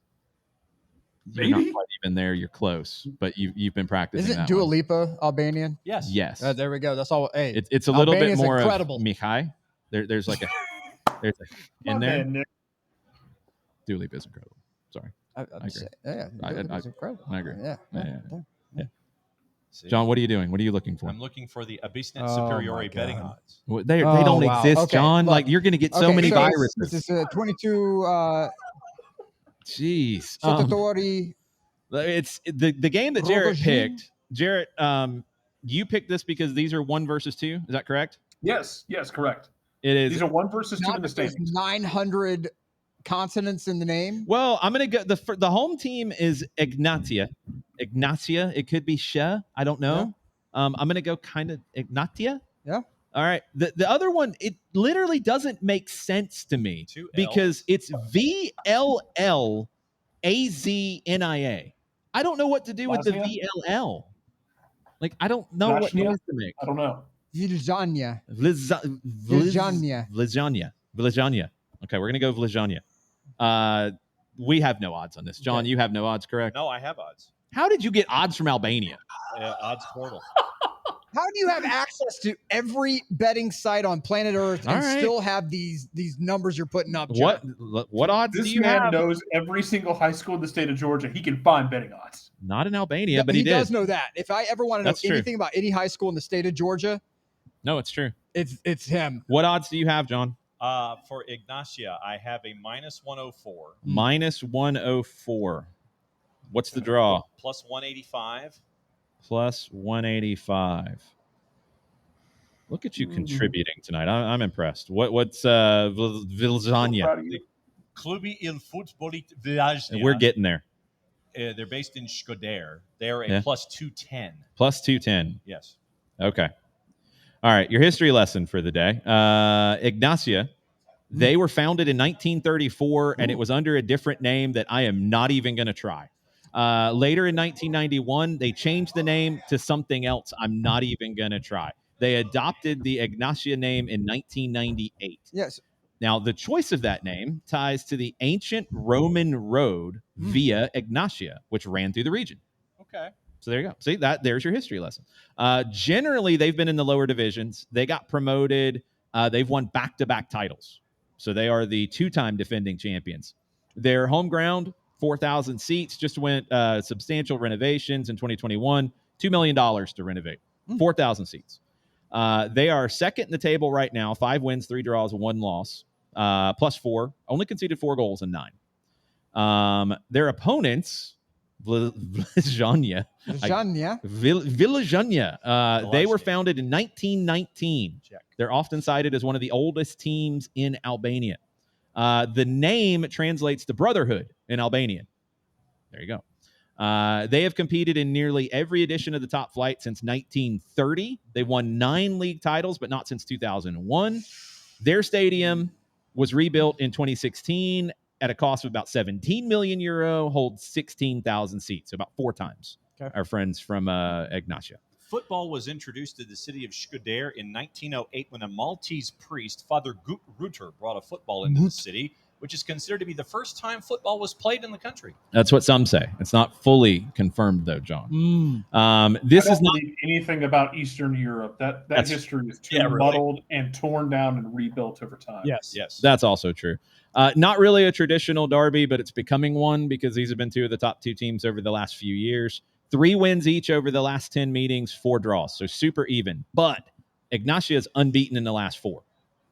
So, Jarrett, you picked this game. John, you got to write these down. Okay, so all 4 of us are written down? Yes. Got it. Oh, man. I mean, you can leave yours out if you want because you're probably going to get them wrong anyway, but that's with you. Would John have a better score just getting flat 0? Probably. That's the question here. I mean, Better than you last may week. have to do some 4D chess here and decide if you're going to make picks in general. That's what I'm saying. Better than last week. Yeah. Jarrett, what are you picking? I am going to take Ignacia because Vijania is playing in Conference League. Yes, and they are going to have to rotate. Yep. Or die, which they might choose the latter. I don't know if you know anything about the history of Eastern Europe. They might choose death. Well, this game's supposed to be tomorrow. I'm somewhat questioning that it's actually going to get played because Villajania, whatever, is in the Conference League on Thursday. Yeah. What? Get this. The head coach of Georgia Impact, Yes. Rob Roddy, Yes. he follows Villajania on Instagram. Wow. Okay, I got to ask him about this. Yeah. He's going to ask what's Villajania. this is going to be like, okay. Get some Robert Roddy updates on this one. Uh-huh. Okay, so sidebar for anyone who doesn't know, last year at the Club World Cup, Jason was in a press room and started asking about Defensa Justicia and was getting looks from Argentine journalists. Like he was. I asked Hernan Crespo about it I didn't ask him about it in the press conference. Like it was afterwards. I just went up to him and said, like, I loved what you did with Defensa Justicia. I'm a fan. And he's like pulls the Argentine media over and he's like, this guy's a Defensa fan. I think it scared him and excited him at the same time. Yes. Who But else this is going to be the same thing. Justicia before us. Nobody. Nobody. Defenses. The mothers of the players weren't talking about Defensa. No. Yeah. No. Okay, so Jarrett, you're picking Ignacia. I am. John, what are you picking? Ignacia. Nick? Vijania. Whoa, you're going against the Roman team. I'm going. Here's the thing. If you're unbeaten in 4 and you've got a conference game coming up, yeah, I think you're going to be resting some players. Okay. And I think that's, scared money don't make money. Okay. All right. I'm so going. It might be Villajania? I don't know. I'm trying to find it. Villajania, maybe? Villajania? Yeah. Maybe. VLL. The closest I did thing not have get to a chance to find my pronunciations on this. I'm I had a going close- with I had a- Villajania. Yeah. Villajania. And you I got had to a go close for a friend little. in school who was Estonian, but that's Yeah. I don't know how that's going to help. I'm going Ignacio with this one. Okay. You got everybody's picks, John? 3 Ignacias and a Villajania. Yes. Let's go to the next game on the board. It is also tomorrow. It is a massive one. It is PSG and Bayern Munich. Oh, good God. Their odds plus 150 for PSG. The draw plus 260. Bayern plus 163. So very even. I feel like, and I was thinking through this as I was getting this ready. We always talk about the history of the teams that we don't know about. Yeah. We don't ever get into the weird history of like the teams we do know about. Right. Because we don't know these things. No. PSG were founded in 1970. Like 70. I always think of them as like one of an older team. I think of them as like a 1920s team. Yeah. 1970, it was a merger between Stade Saint-Germain and Paris FC. Their stadium was originally built in 1897, rebuilt in 1972. They got into the top flight 2 years later. They earned their promotion. pretty quickly. Vincent Kompany did just get an extension, 110. Wow. He deserved it, unlike Vitor Pereira at Wolves.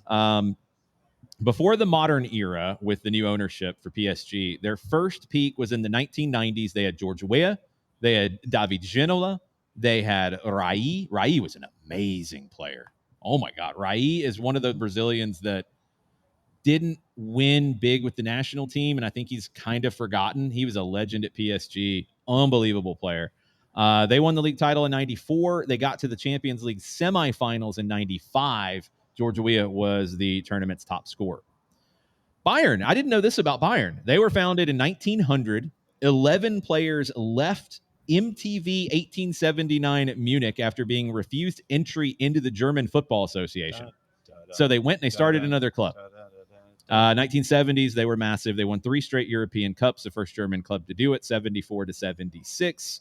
Record revenues last season. They've been consistently profitable, which hardly any clubs can say that right now. Yeah. Correct. Bayern have won 34 Bundesliga titles, including 11 in a row from 2013 to 23, the longest streak in Europe's top 5 leagues.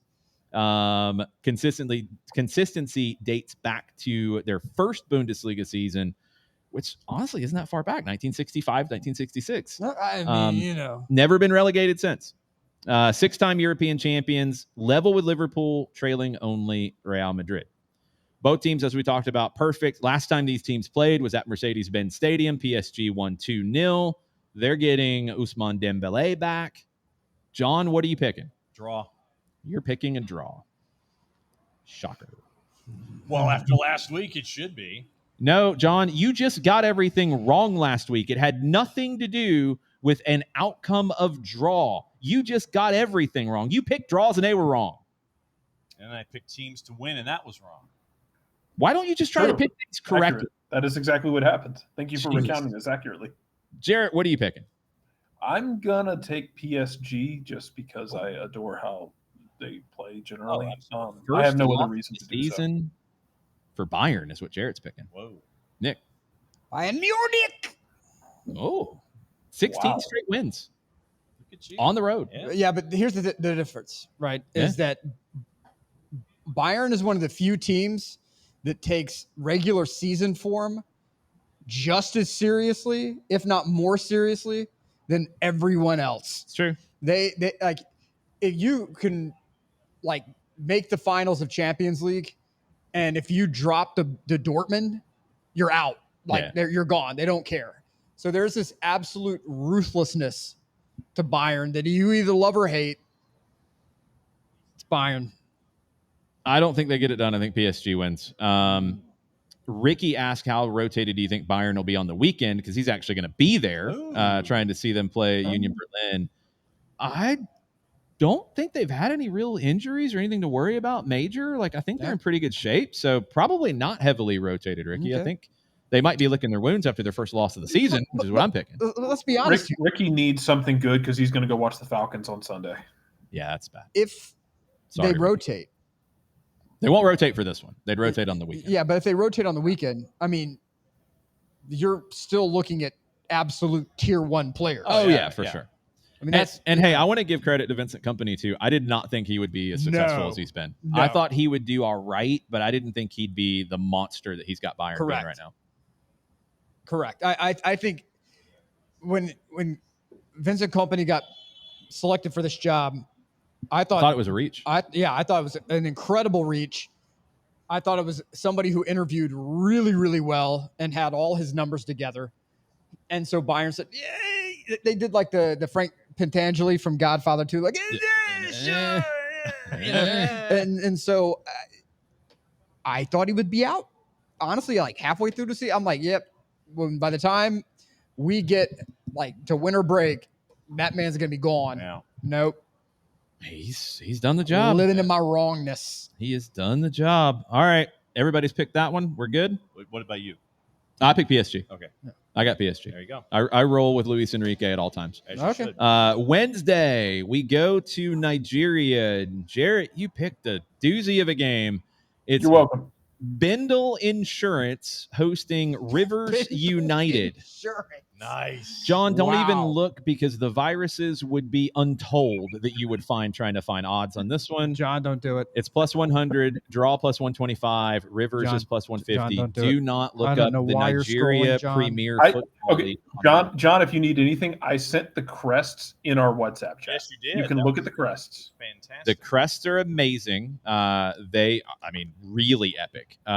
Bendel Insurance. So the club was established in 1972. I'll put them in the Discord for all the sickos. Yes, it is wild, Ricky, and there's a story here. Bendel Insurance was founded in 1972 in Benin City, in the Edo State. They were originally known as the Vipers of Benin, which is a great name. That's a great amazing name. What? They're one of the foundational clubs of Nigerian top-flight football. 1976, the Nigerian federal government created a new administrative region called Bendel State. They combined the former Midwestern state areas of Edo and Delta. So during this era, state governments heavily funded sports teams to reflect that new state identity and to align with state-owned institutions. The Vipers were renamed Bendel Insurance Football Club. The insurance came from their sponsorship and ownership by Bendel Insurance Company Limited, a state-owned insurance corporation under the Bendel state government. So 1991, Bendel State was split back into the Edo and Delta states. The club kept the name out of respect for their long tradition and identity. Now they are based in Benin City. They keep the old state name as a badge of heritage, but their actual badge is insane.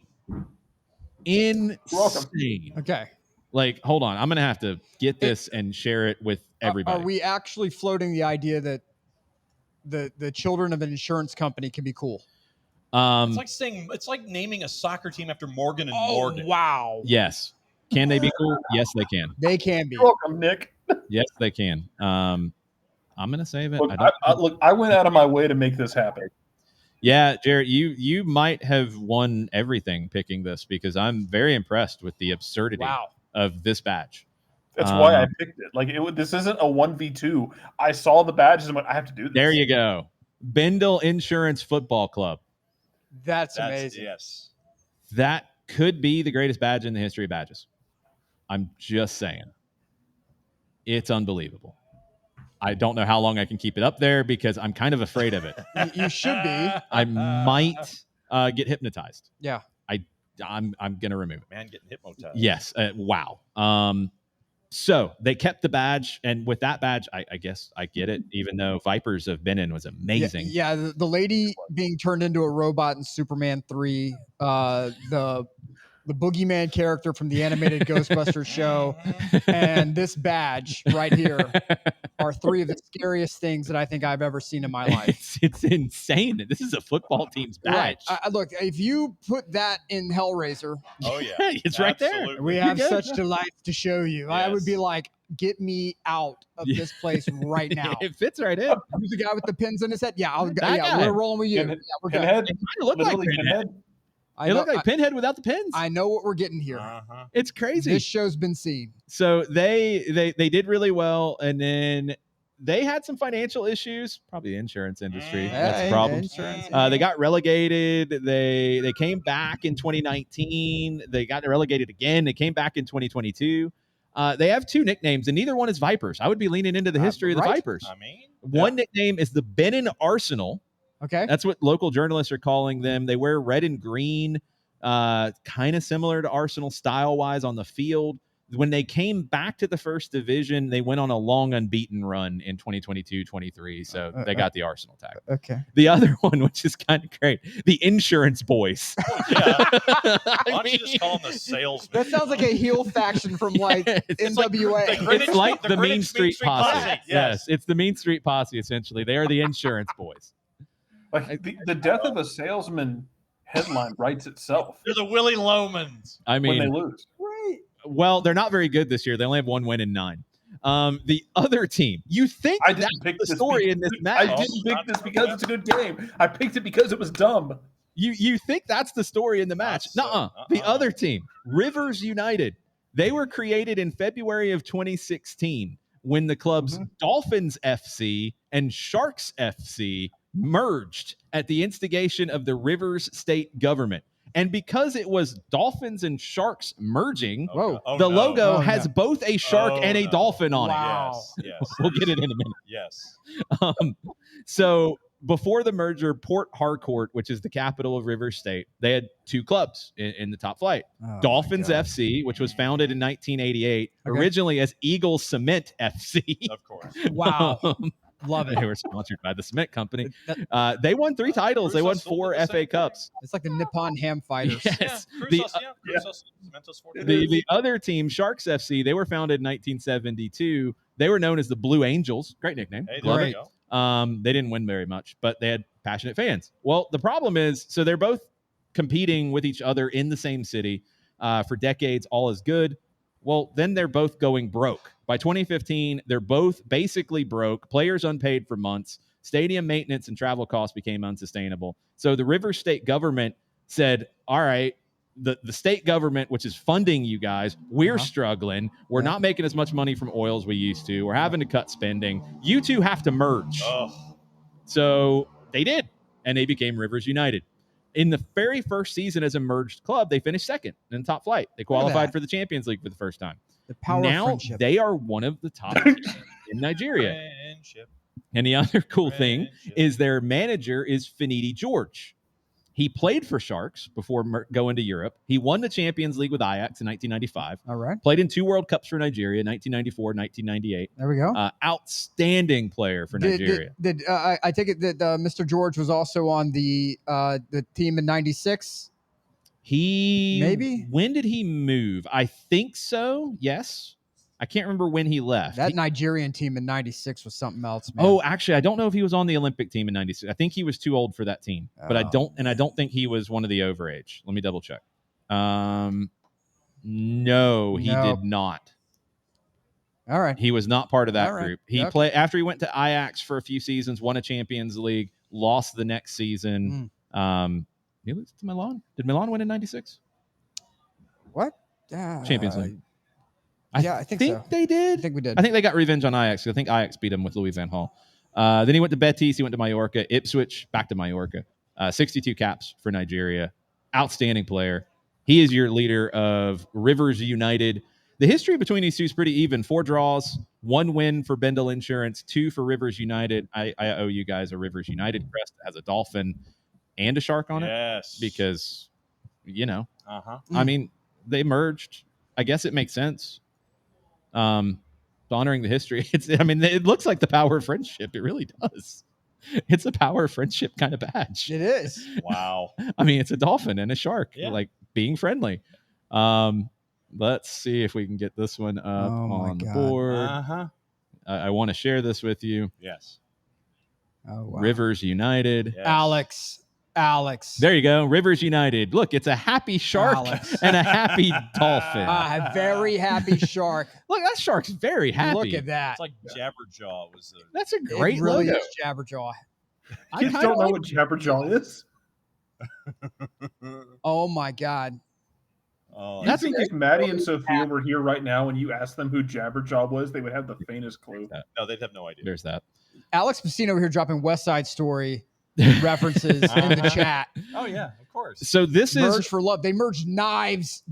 Alex. This is Sharks and the Jets. I'm gonna take a bold stance here. Yeah. I usually try to try to balance it a little bit. No, this is the best matchup in terms of crests we have ever had on Picks of the Week. Yeah, I could. Yeah, ever. Yeah. You've got Pinhead without the pins, and you've got a dolphin and shark very happy hanging out. I can't argue this. Yeah. Amazing. It's like Flipper and Jabberjaw were a mutual logo. Yes. So what are we picking? Nick Alifi, you start us off. Insurance is necessary evil, focusing on evil. Unfortunately, so I'm going to go with going with Pinhead. And I actually said that in a court of law, believe it or not. I'm gonna leave that one for the B-sides. I got called in for jury service, and the judge said, "Can you list one reason why you think you should not be on this case?" And I said, "Your Honor, insurance is a necessary evil. Focus on evil. Thank you." And I walked away from the bench. We go, wow. And we're block. And so, I stated that in a court of law in the God's County of DeKalb, and I will state that again here. And I will immediately go for the power of friendship. You're going for the power of friendship. The power of friendship with sharks and dolphins, and happiness and whatnot. Jabberjaw and Flipper. Rivers United. John, what are you picking? According to our friends at 4Bet, no. You've got so many different. The probability percentage of a draw is 50%. So what does that mean? Like, you're picking draw? Yes, absolutely. Okay, you're I picking. need you to throw that phone away. You need a burner phone. You need to take that phone. You need to put it in hot soapy water and rub magnets on it, and then go get a new one. At the Unibend Sport Complex, where the anticipated temperature is 81 degrees Fahrenheit. Nice. He actually pulled it up. You're picking draw. I'm picking Rivers United because that's a lot of work and a lot of words to finish in last place, buddy. Yeah, that's true. Jarrett, what are you picking? I am afraid of the logo. I'm going to take Mendel Insurance because even if I'm wrong, I won't be haunted in my sleep by the wonders that thing has to show me. I'm just going to be haunted anyway because I already saw it. Yeah, Clive Barker-ass logo, and I love every minute of it. And John might have goons. You're come up underfunded on your fire insurance. Jeez. Frightening. All right, let's go to Thursday. Do you have full comprehensive life insurance? Let's go to Thursday. Jarrett picked this one as well. Crystal Palace hosting AZ Alkmaar. This is in the UEFA Conference League. The rule that we have is you have to have 3 games from top 5 leagues in Europe or from UEFA competitions. Right. The Conference League opens up the door to some shenanigans because it's a UEFA competition. To be fair, I picked this because AZ is doing very well. They're on a hot properly streak. So people get excited about it. It's AZ, Jared. Sorry, whatever. I know. But they have been on a hot streak, going up against Crystal Palace, and God only knows what Crystal Palace is going to do at any given moment. I learned things about these two teams as well because, again, I try to bring history to you and I try to bring things that you don't know. Crystal Palace could be one of the oldest clubs in the world. Ooh. This is in dispute. This is like Auburn's national championships that they say they won. And Alabama's. A bunch of them. Yeah. Crystal Palace, there was an earlier amateur club that was formed in 1861, and they try to link that to this one, and it would make them one of the oldest. The FA acknowledged that claim as historically plausible. Magic 8 Ball says. What the hell is that? I mean, did Nick Leafy go on a date with Jessica Alba? Historically plausible. Magic 8 Ball says historically plausible. Now they trace their origins. The current Crystal Palace, not the other one. They trace their origins back to the Crystal Palace Exhibition Building in South London. Yeah. There is an iconic glass structure from the 1851 Great Exhibition. Okay. Comes back into this. Hold on. I knew there were the Eagles. Yeah. I didn't know that the Eagles nickname is really from the 70s. It's kind of recent. Malcolm Allison gave them that. He changed their colors as well to the red and blue stripes. They had previously been like Aston Villa in the claret and blue. Yeah. Before they were known as the Eagles, they were known as the Glaziers, which is a nod to the glass-built building that their name comes from. Sure. Make up whatever you want, I guess. Sure. That's an upgrade. That's an upgrade to go to the Eagles from that. Yes. Definitely an upgrade. Good job, Malcolm Allison. Yes. Selhurst Park, built in 1924, designed by the famous stadium architect Archibald Leach, who also built Anfield's main stand and Old Trafford's early designs. Archie Leach? Leach. He was the barrister in Fish Called Wanda. Archibald Leach. Yes, John Cleese's character was Archie Leach. I don't think it's the same guy, John. In 2021, the club became coming to kill me. Maybe. The club became majority owned by a consortium that includes Josh Harris and David Blitzer, who own stakes in the 76ers and the New Jersey Devils. So Crystal Palace trying to be on the come up.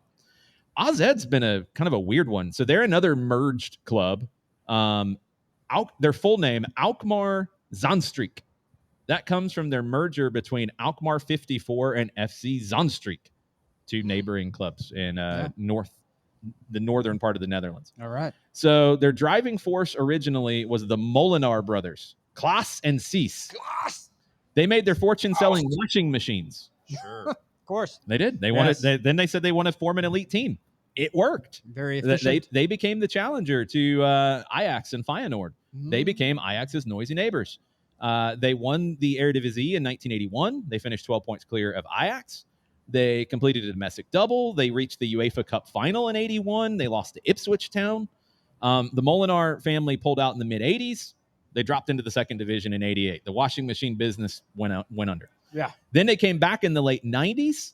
So they go from washing machines to software. Local businessman Dirk Schattinga and later software magnate Dirk Schinkel helped modernize the club. They get back into Europe. They won their second league title in the Netherlands, coached by Louis van Gaal. God bless you. That guy. You know who Louis van Gaal is. Don't do that nonsense. Yeah, he falls down a lot. Does he? Well, his pants fall down a lot, apparently, in locker rooms. Hey. Whoa. That is a story that has circulated. That is a story that has circulated. Yes. AZ are now kind of a Moneyball sort of team. Their stadium is one of the most efficient in Europe. It's solar powered. It's fan friendly. It's compact. It's small, 19,000 seats, but solar powered stadium for AZ. Your odds in this one: Crystal Palace minus 238, the draw plus 400, AZ plus 500. Jarrett, what are you picking? I'm gonna take AZ. You're going, wow, 500. That's a bold pick, Jarrett. If he wins that That one, is that is exactly why I'm doing it too. I don't feel because he's got a whole lot. Yes. He's got more wins than you, and he's got a whole lot more points than you, John. Yes, that's how it works. Yeah. So if like before the days of GPS, it'd be like, hey, I know how to get there. And if somebody got you there like 9 times out of 10, you were like, okay, cool. Yeah, we trust you to get there. But if you had the one person who's like, I know I can get there, no problem, and you end up in Iowa, that's, you don't trust that person. No, you're not letting that person back into the navigator seat. Yes. Nor should you. Nick, but I don't know. I don't have an opinion one way or another. So this is one of those where I don't feel strongly one way or another. AZ's been on a winning streak. If they win this, I get a lot of points. Yeah, fair enough. Yeah, that's it. Go. Okay. Nick, what are you picking?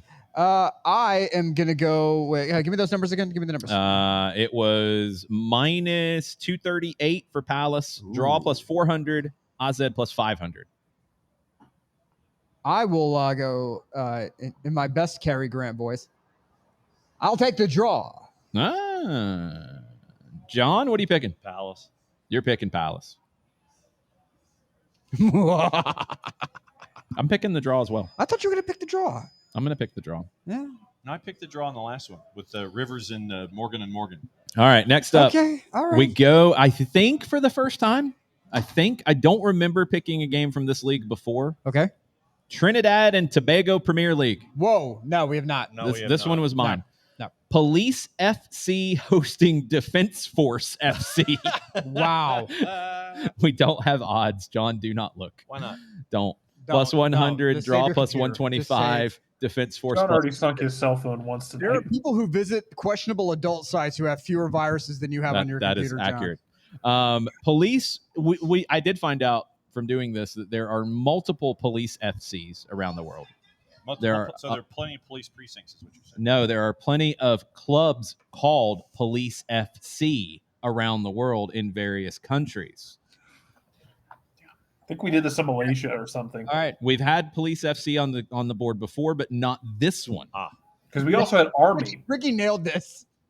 We've definitely picked those two teams in like 5 other countries. Yes. That is 100%. I don't remember another Defense Force exactly. I know we've had we've had Defense Malaysia. Defense of Justice, right? We've had similar, but no, we've had literally Police FC. Yeah. I'm almost certain. It was like a, how was it like Nepal Premier League. That's what it was. Yes, thank you, D. Graham's Graham. got You it. are correct. The Nepal League had some wild names. Yes, and yes, John's going to have black goo dripping from his phone. That's accurate.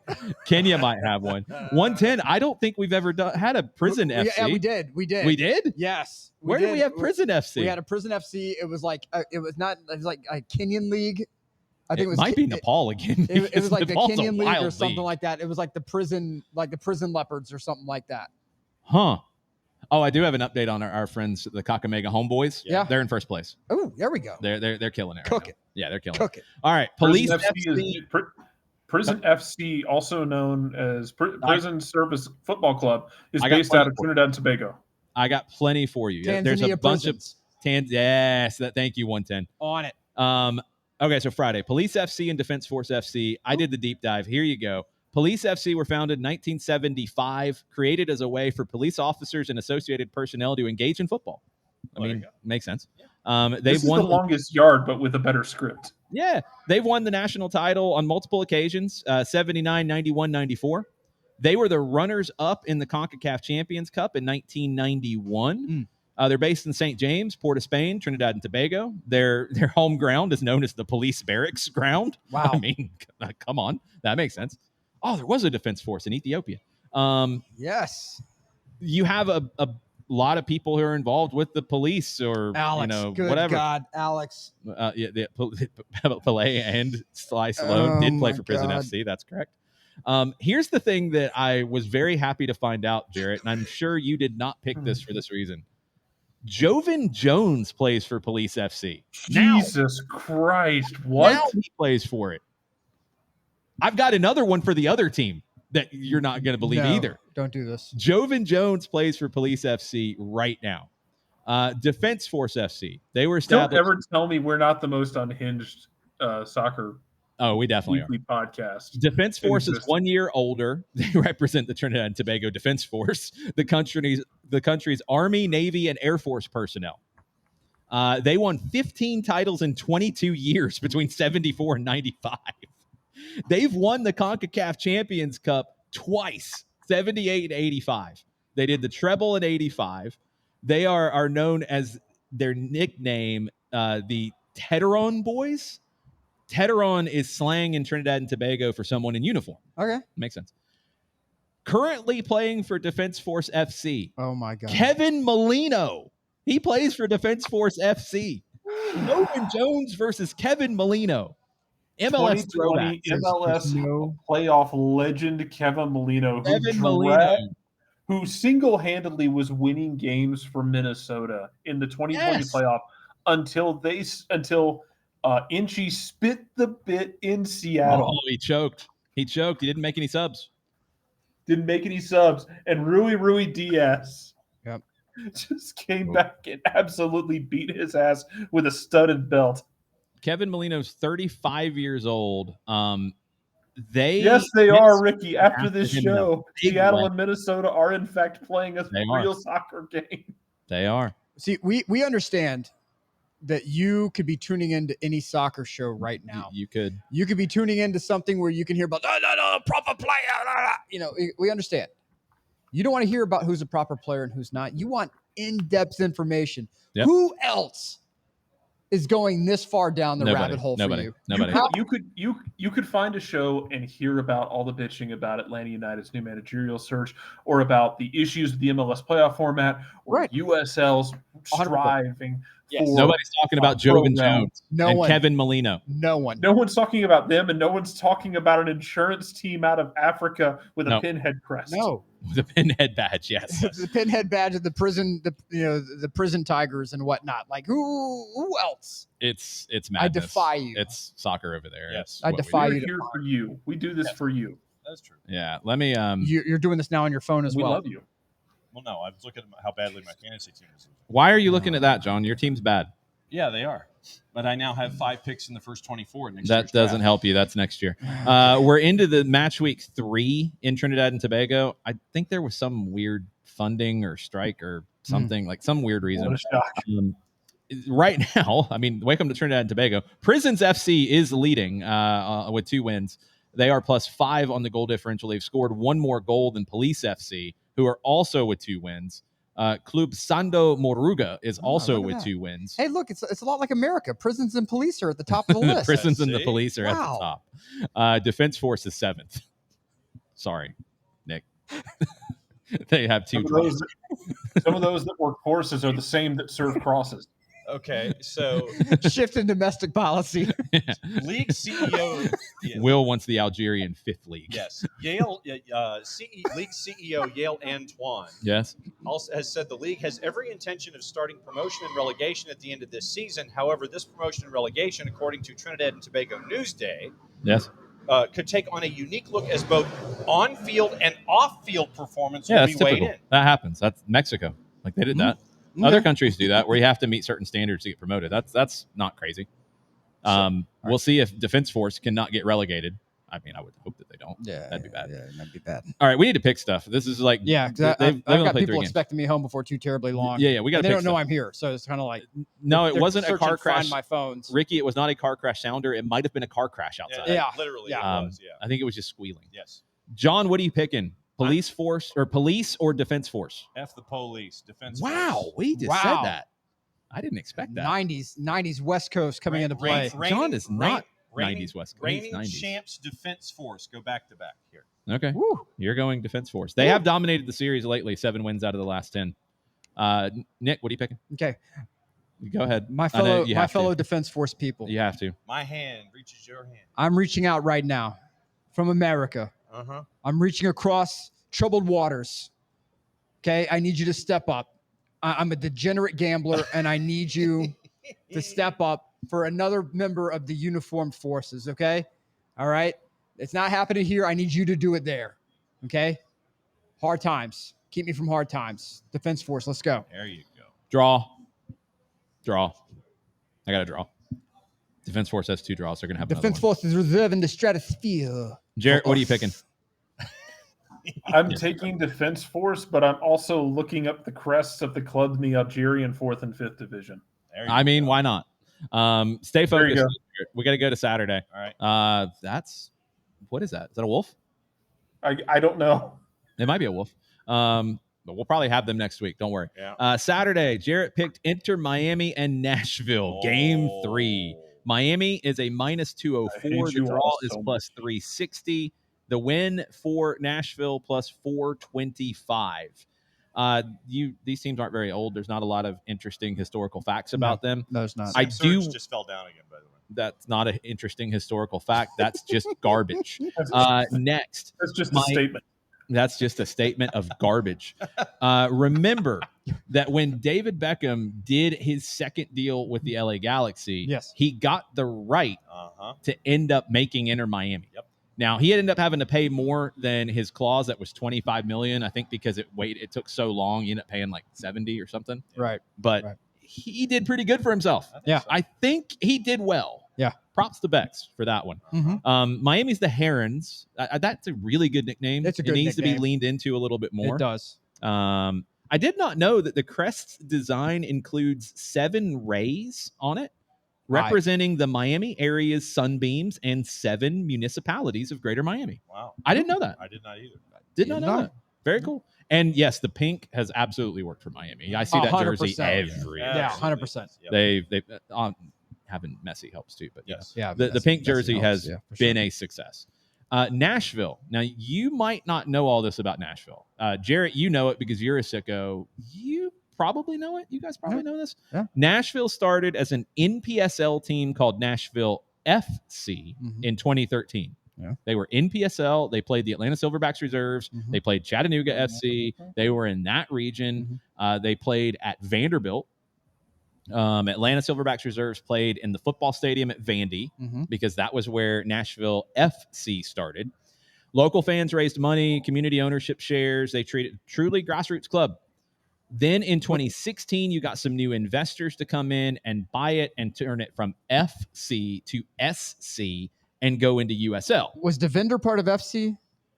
No. Devender was before that, Nashville Metros. By the way, which was separate. My dad is playing with Devender. That's awesome. This coming weekend in a soccer tournament. Over 60. That's amazing. Nice. That's amazing. Devender did so much for Nashville soccer that gets lost now. The Metros were a great club with very little money that kept putting good product on the field. Yeah. Did a great job. They raised the bar for this to happen. Nashville SC, their first match as Nashville SC was against Atlanta United. in the baseball stadium in Nashville. Oh, that was so One of And the my field was favorite half second underwater. third division players in history, Rapapa Mensah. Rapapa Mensah was with Nashville. The Navy SEALs were training Yes. along the second baseline. Yeah. That was Ricky's the correct. game. That was the game where like they tried to play a back pass and it hit a puddle and just stopped, and Joseph walked up and just knocked it in. Yeah. That was the first game I called with Mike Conti. Yes. That was the first preseason game that we were involved in broadcasting in 2018. They killed it. They did really well, and they went from being a grassroots nothing to an MLS team by 2020. They are called the Boys in Gold, which Soccer for Good OG says, I think it's ridiculous that the Nashville radio guys can call them the Boys in Gold. Their shirts are yellow. It's the Green Bay Packers thing where it's like, it's gold. No, it is yellow. Some lean into yellow, some lean into gold. Yeah. I never know which way to go until somebody says it's the Southern thing. You can't say you're yellow in the South. Fair enough. You're yeller. Coward. Don't ever play a drinking game on how many times they use that term. Nope. Yes. Our friend Lucas, friend of the show, they lean into that nickname. Yes, they do. Big time. Yes. Okay. You do not do the drinking game because you will be underwater by the 30th minute. Yes. Yeah. I always enjoy when we get to call unified games, and Nashville's got a unified team. They've done great work with their unified program because then I get to tweak it to the boys and girls in gold. And I always do that multiple times. Yes. I very much enjoy it. Yes. There we go. Their crest has sound wave patterns, which is Music City, USA. Yes. That makes sense. Yeah. Miami's dominated the last 10 games, 7 wins over Nashville. The only win for Nashville in the last 10, the last one. Yep. Jarrett, what are you picking? I'm taking Miami. I'm taking Miami. I'll tell you right now, I'm taking Miami to get to the cup because I think Messi is going, especially as this gets more into a knockout round after this fun format is done. I think Messi is going to drag them as far as he can for his boys, since this is the farewell tour. They're going to have to go on the road in the next round. No, I know. Yeah, they would in the next round, right? Man. Who are they going to go to in the conference semifinal? Oh, God. Shit. Let me look it up. Did they go to Philly? Yeah, the 2-3.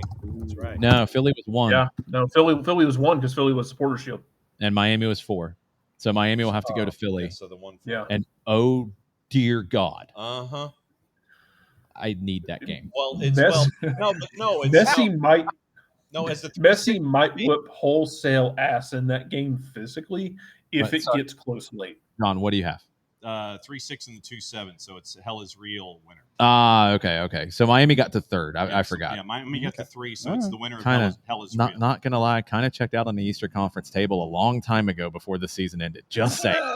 Can't imagine why. It's okay. We understand why. I definitely did. And now we have Madison Cruz joining the show. We understand why. It's okay. Maddie, you've missed a crest. Some shit. Pinhead. You've missed the team that has a crest with a happy shark and a happy dolphin on it. Yes. You've missed all kinds of things, but we are only to Saturday on Picks of the Week. So I will let you pick Miami and Nashville right now. Oh, Miami.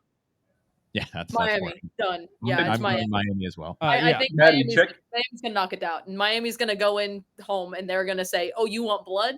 All right, we got it. Let's go. I think it'll be a good game. If it goes to penalties, I'll be shocked. I think Miami's going to get it done.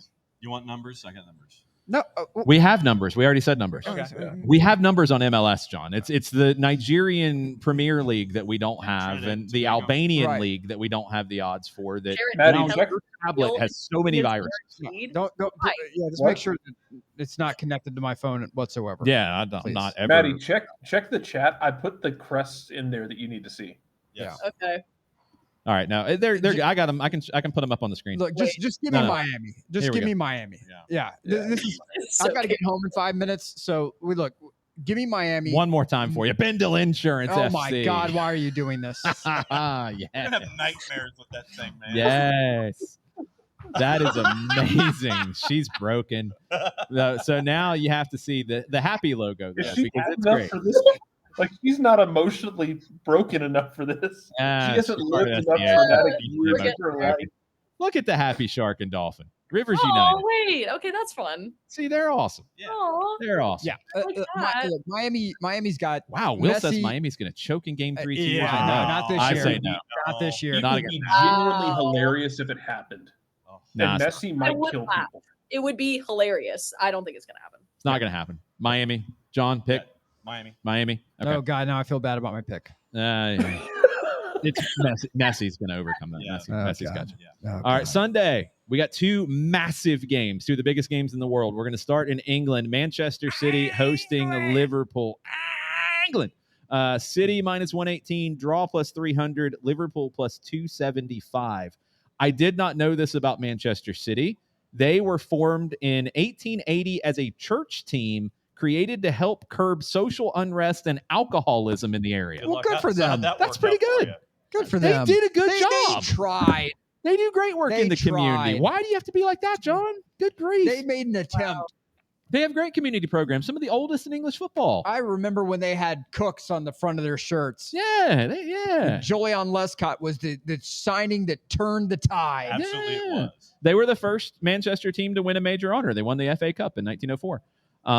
They then got relegated a bunch of times. Then they came back. Then they used the name Citizens and Sky Blues, and now they are what they are. They're monsters. Yes.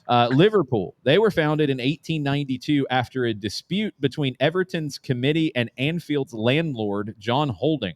So Everton left Anfield, and Holding just created his new team. On the other side of the park. Yeah, and that's Liverpool. They joined the Football League 1 year later. They won promotion to the top flight 3 years later. They're known as the Reds. We know that. Red for danger, red for power is what Bill Shankly said. That's okay. I agree with that. He won a whole bunch of stuff. Recent history. Liverpool's dominated it. 5 wins in the last 10. City's won twice. 3 have ended in draws. City last beat Liverpool in 23. City have won 5 of their last 6 in all competitions. Yeah. Liverpool have won 2 of their last 8 in all competitions. John, what are you picking? I agree, Will. City. You're picking City. Nick. Okay. Give me the last. Because I never watched England. England. Oh, God. Maddie's like, Jesus Christ. England. Jesus Christ. Yes, my child. Okay. All right. So, I'll take Liverpool. I don't want to pick the plucky upstarts. This don't poisoning me. It's like, do you want moldy bread or do you want stale milk? This is what this game is to me. Wow. Nick's not a fan of the No, it is too mainstream, but we had so many non-mainstream things. We needed some balance, Will. Did we? Yes, we did. Did we need I needed another Big 5 game. Did we need the BT Sport? Yeah, we have to follow the rules. I needed another Big 5 game. Jared went completely off the board with his picks. I had to go somewhere. Okay. All right. That's fine. Give me the vibe. The vibe is Liverpool. Yeah, give me Liverpool. Ooh. Wow. Oh God. Okay. I'm going City. Maddie? It pains me, but it's City. It pains you? Why does it pain you? I don't like City. I'm not a fan of City. You're more of a fan of Liverpool? I mean, no, I don't like either of them. If either of them could lose, I'd be fine with that. No, fair enough. You did pick draw, though.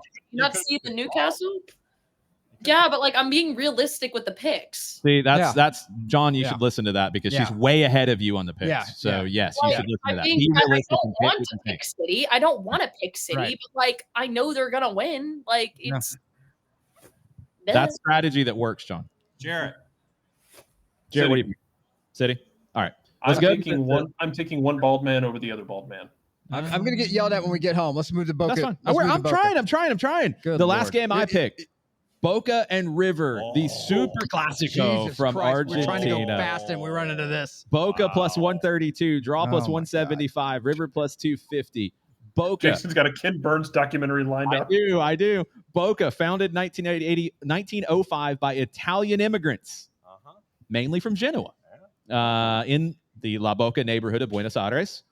Working class port district, dock workers, craftsmen.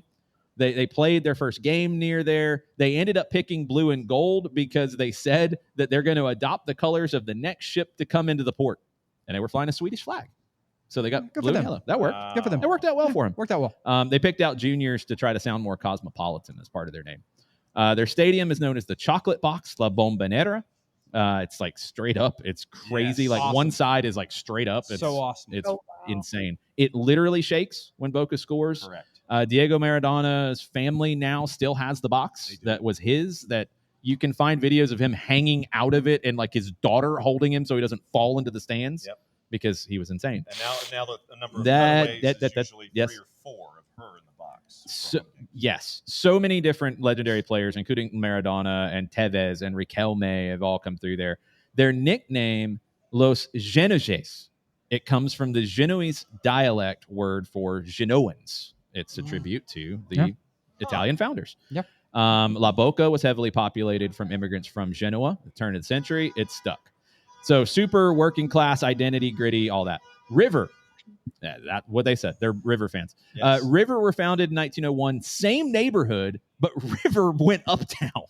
They left. Yeah. They were literally from the same We neighborhood. out. They got their name because they saw the phrase "the River Plate" on shipping crates from England. It's an English translation of Rio de la Plata, which is right there. And they said, we're going to try to sound cosmopolitan as well. We're going to be River Plate. Rival said it was too foreign. It stuck. They did okay. 1923, they moved uptown. They went to Núñez. They had big ticket sales. They had ambitious owners. They earned the nickname Los Millonarios, the millionaires. They paid record transfer fees going back to the 30s. They were the first team that spent all the crazy money. Boca stayed in the working class area. River went uptown. Their stadium is awesome. That's not where they're playing this game. Or no, sorry, it is where they're playing this game. It's 83,000 seats. It's El Monumental. It's a national symbol. It's where Argentina plays most of their matches. Their teams in the past, they inspired one of the guys that you like a lot, Valery Lobanovsky. Yes. They inspired Johan Cruyff. They took River system and said it's kind of a predecessor to what we're doing now. Mm-hmm. Fascinating. 4 Copa Libertadores. They won the last one in 2018. They beat Boca. This rivalry is so crazy, they couldn't play the second game in Argentina. They had to move it to another continent. Yeah. Another blanking continent. Yes, Notice another the pause. continent. Marcelo Gallardo won that. It was chaos. There were things being thrown. We were watching all of it for hours. The bus got attacked, which probably got leaked. It was crazy. This game is nuts. First time they played it was 1913. River won 2-1. Last time they played it, River won 2-1. Sensing a trend. River fans called Boca fans. So this goes back to the uptown, downtown sort of thing. River fans started calling Boca fans bosteros, which is literally manure men. And Boca fans said, okay, cool, we're the bosteros. Yeah, that's fine. Wow. Bring it. Yes. Boca are pretty good this year, although they started really bad. Yep. They're leading Group A in the Clausura. They're level on points with Union, but ahead on goal difference. River, not good. No. They are 6th in Group B. They have won 4 of the last 6 against Boca, though, including the 2-1 win in April. That loss cost Fernando Gago his job. River, though, have lost 4 consecutive matches at El Monumental. Club worst streak not seen since 1926.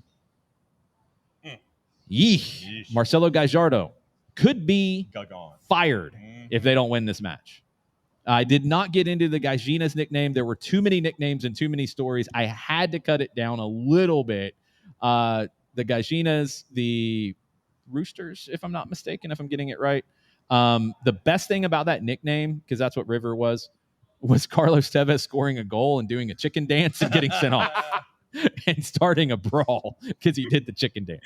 All right, Maddie, I have your pick. Go ahead and tell everybody what you picked. Boca.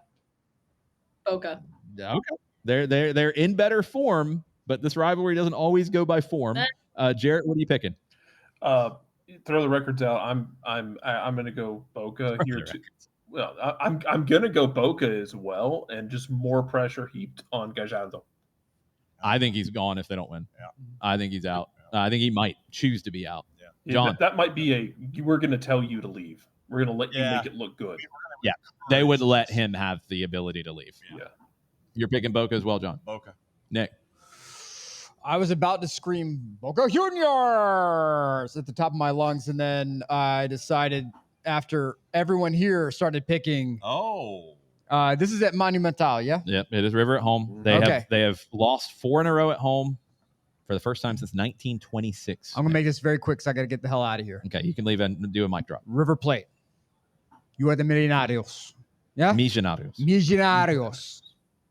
You're going against your Italians. The biggest house on the biggest hill on the biggest side of town. You better be Ric Flair walking in there with the 40 pounds of gold. And if you don't have it, you better pretend like you do. You're picking against your Italians. I'm not picking against the Italians. You are. Look, I'm picking smart money. Okay, fair enough. I'm picking smart money. What happens if I pick Boca and all of you guys are right? Oh, now you're doing John's logic. That's right, because I'm picking Boca Juniors too. You're picking Boca? Before Nick leaves, look at my new addition, Nick. To my little sparkle. What do you have back there? Do you see There's 20,000 back there. AC Milan? Do you not see it? Beautiful. There it is. Right there. Beautiful. Exceptional addition to your collection. Look, yes, I see. Look at that. Right? Yes. It's right there. Very nice. Boca, baby. Don't let me down. I'm picking River, and it pains me. I do think they're going to turn the streak around. I've tried to avoid picking between these two teams because it divides the country. Oh, yeah. That's why Defensa became my team. Yep. But I think River is going to find a way. It's probably going to be nasty. We do have the prop bet, Nick, the number of fouls in the match. Boca and River. 34. Jesus. I mean, no, that's just slightly high. That's not insane. No. 34. Maddie, you picked 15. Can I actually change it now? Hold on. I didn't know we were going You this wild. Can I change it? You can. It's River Boca. Anything can happen. 27. Nick's out. 27. See you, Nick. 27. 27 for Maddie. Yeah. Jarrett, what are you picking? I was going to take 32. 32? Yes. John? Oh, let's see. I'm going to go 19. Will's not wrong. We're only counting fouls that get called, not the fouls. Yes. Yes. And that's why I went with the low number. I'm going to pick 22.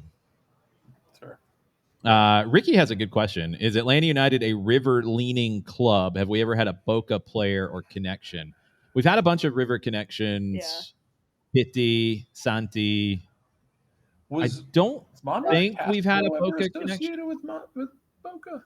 With who? Was Manuel Castro ever associated with Boca? No, he was on loan from Estudiantes. Yeah, but I'm my brain wants to think he was a part of their academy at some point. No, he's Uruguayan. I don't think he had went through Boca. Okay. I don't remember a Boca connection. LGP was a River guy. I don't remember any. Lanús was Marcelino. God, I miss Marcelino. I don't remember one. Ibarra was Argentinos. Marcelo Gallardo's kid, Matias. He went to Instituto after leaving here. Barco was Independiente, then went to River. So I'm thinking of people before they got here, Ricky, in terms of that connection. I don't think we've ever had a Boca connection. No, Boca has wanted Atlanta players, but they have not had players from Boca. Boca gets linked to everybody all the time because Boca and River have all the money in Argentina. Right. River has more, although there's been these different twists where Boca's had more money and River hasn't been Los Millonarios. But it gets kind of weird with those two. Boca was really bad for a while, and they finally. There was a tie. Almendara, he was with Boca. There was a tie for a rumor that he was going to come here when Heinze was here. Yeah, I remember that. That's the only. He did not, and I don't remember where he. I think he stayed at Boca, and I don't know where he ended up after that. I remember that. Yeah, there were all kinds of wild rumors. That's the only one that I found. Will, Lisandro Lopez might have played at Boca at one point for 5 minutes because Lisandro Lopez played for literally everyone in South America. He did. I don't remember him with Boca. Racing is where he was most known, I think. Nope, no Boca. He was at Racing a lot in various stages. Actually, that's Sarmiento was where he went when he left here. There was a connection, I think, with his family, if I remember right, to go to Sarmiento, and he played 3 more years after leaving here.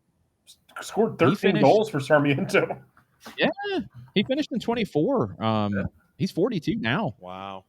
Yeah, he played a lot longer than we thought he was going to when he went there.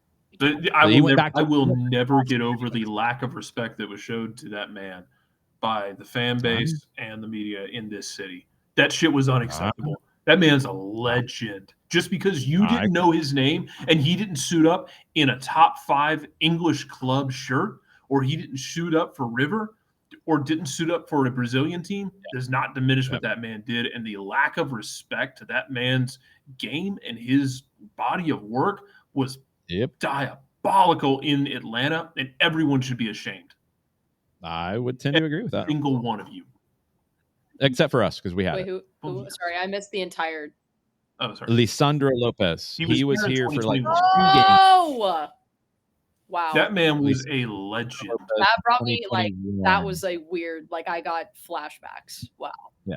Yeah. I mean, he played it. He played Porto. He played Lyon. Yeah. He had a great European career, was back at Racing. There is another Lisandro Lopez, yes, who is not nearly as prolific. Yeah. It was a family issue. Yeah. It was an illness, I think, that he had to Death of his father. Terminated his contract. Went to Racing for a little bit, and then he went to Sarmiento and played for a good while. Yeah. Retired December last year. So he's been retired for about a year. The man left to go back home because of the death of his father, and everybody was like, I don't know who this guy is. Meanwhile, everyone was tripping over their own dick to praise Orlando for bringing in Pato back in the day when Pato could not take 5 steps without tearing an Achilles tendon. Yeah. There's that. That was a nice imagery, Jarrett. Thank you. Jesus Christ.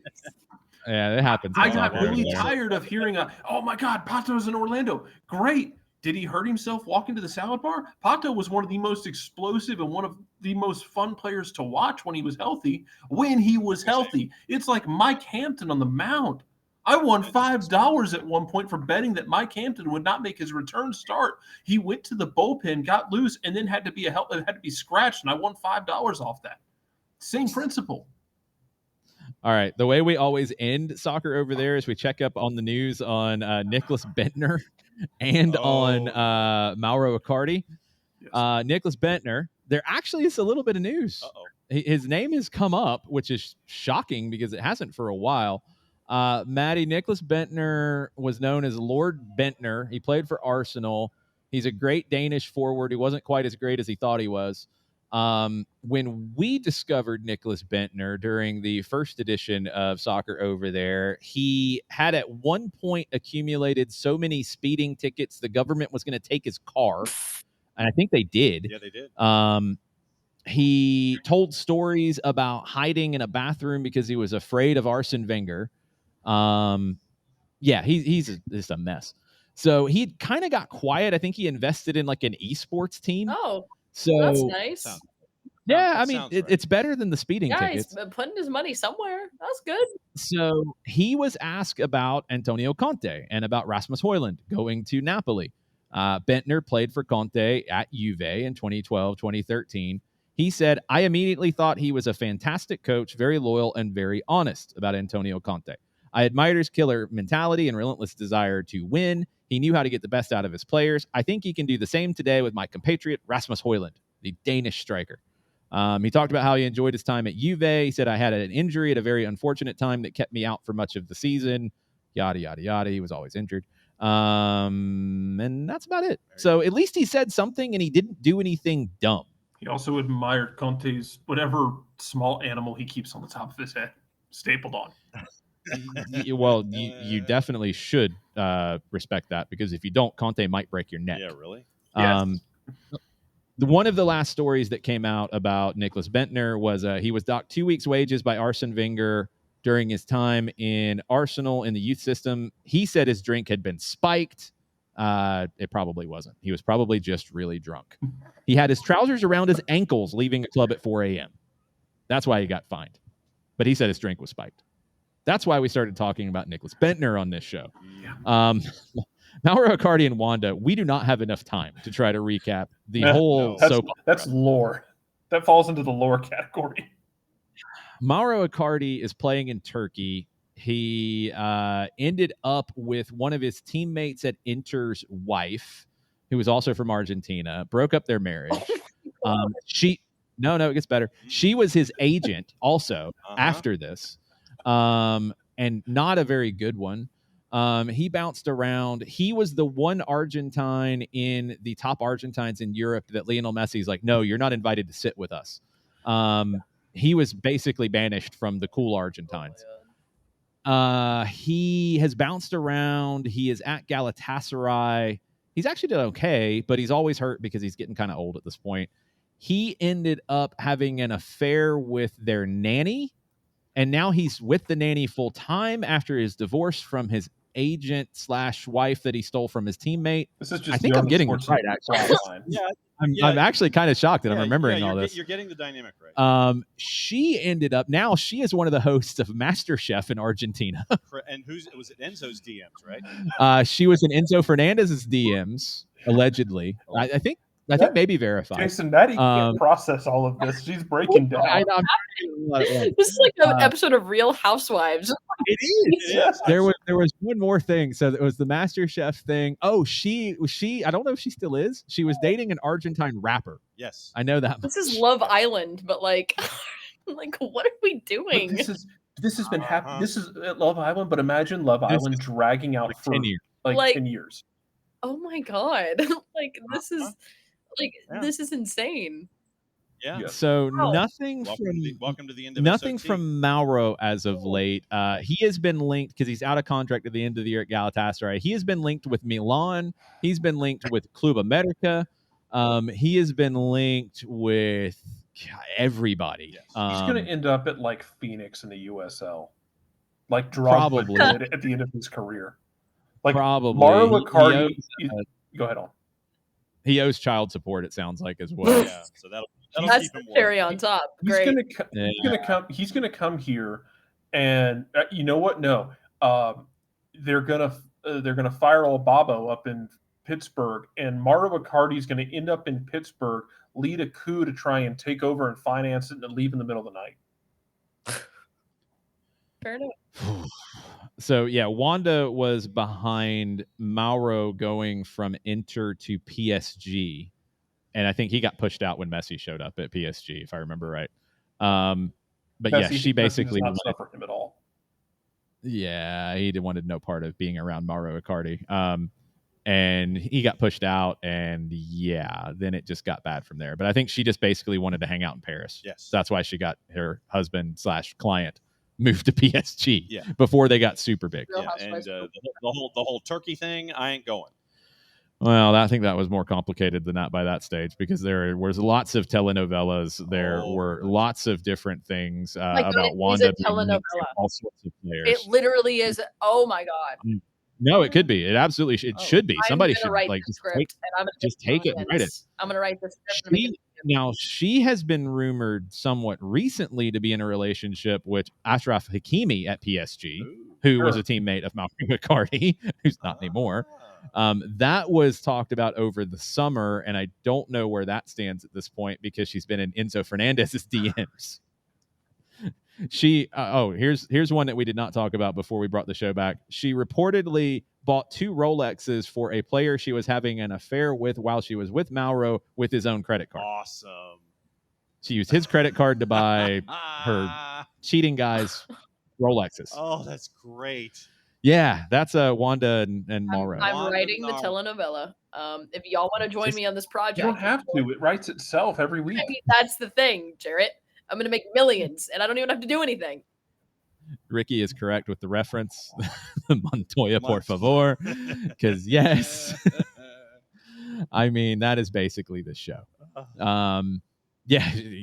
Ricky, you are correct, but he turned her into an agent, which is even worse.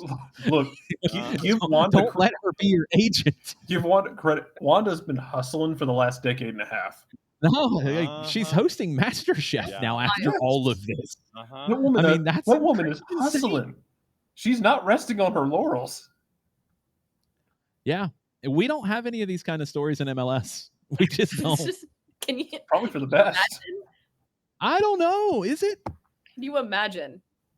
I don't want them to play here, but if they want to play for Philadelphia or Orlando, that's fine. Or Charlotte. Let Charlotte have the drama.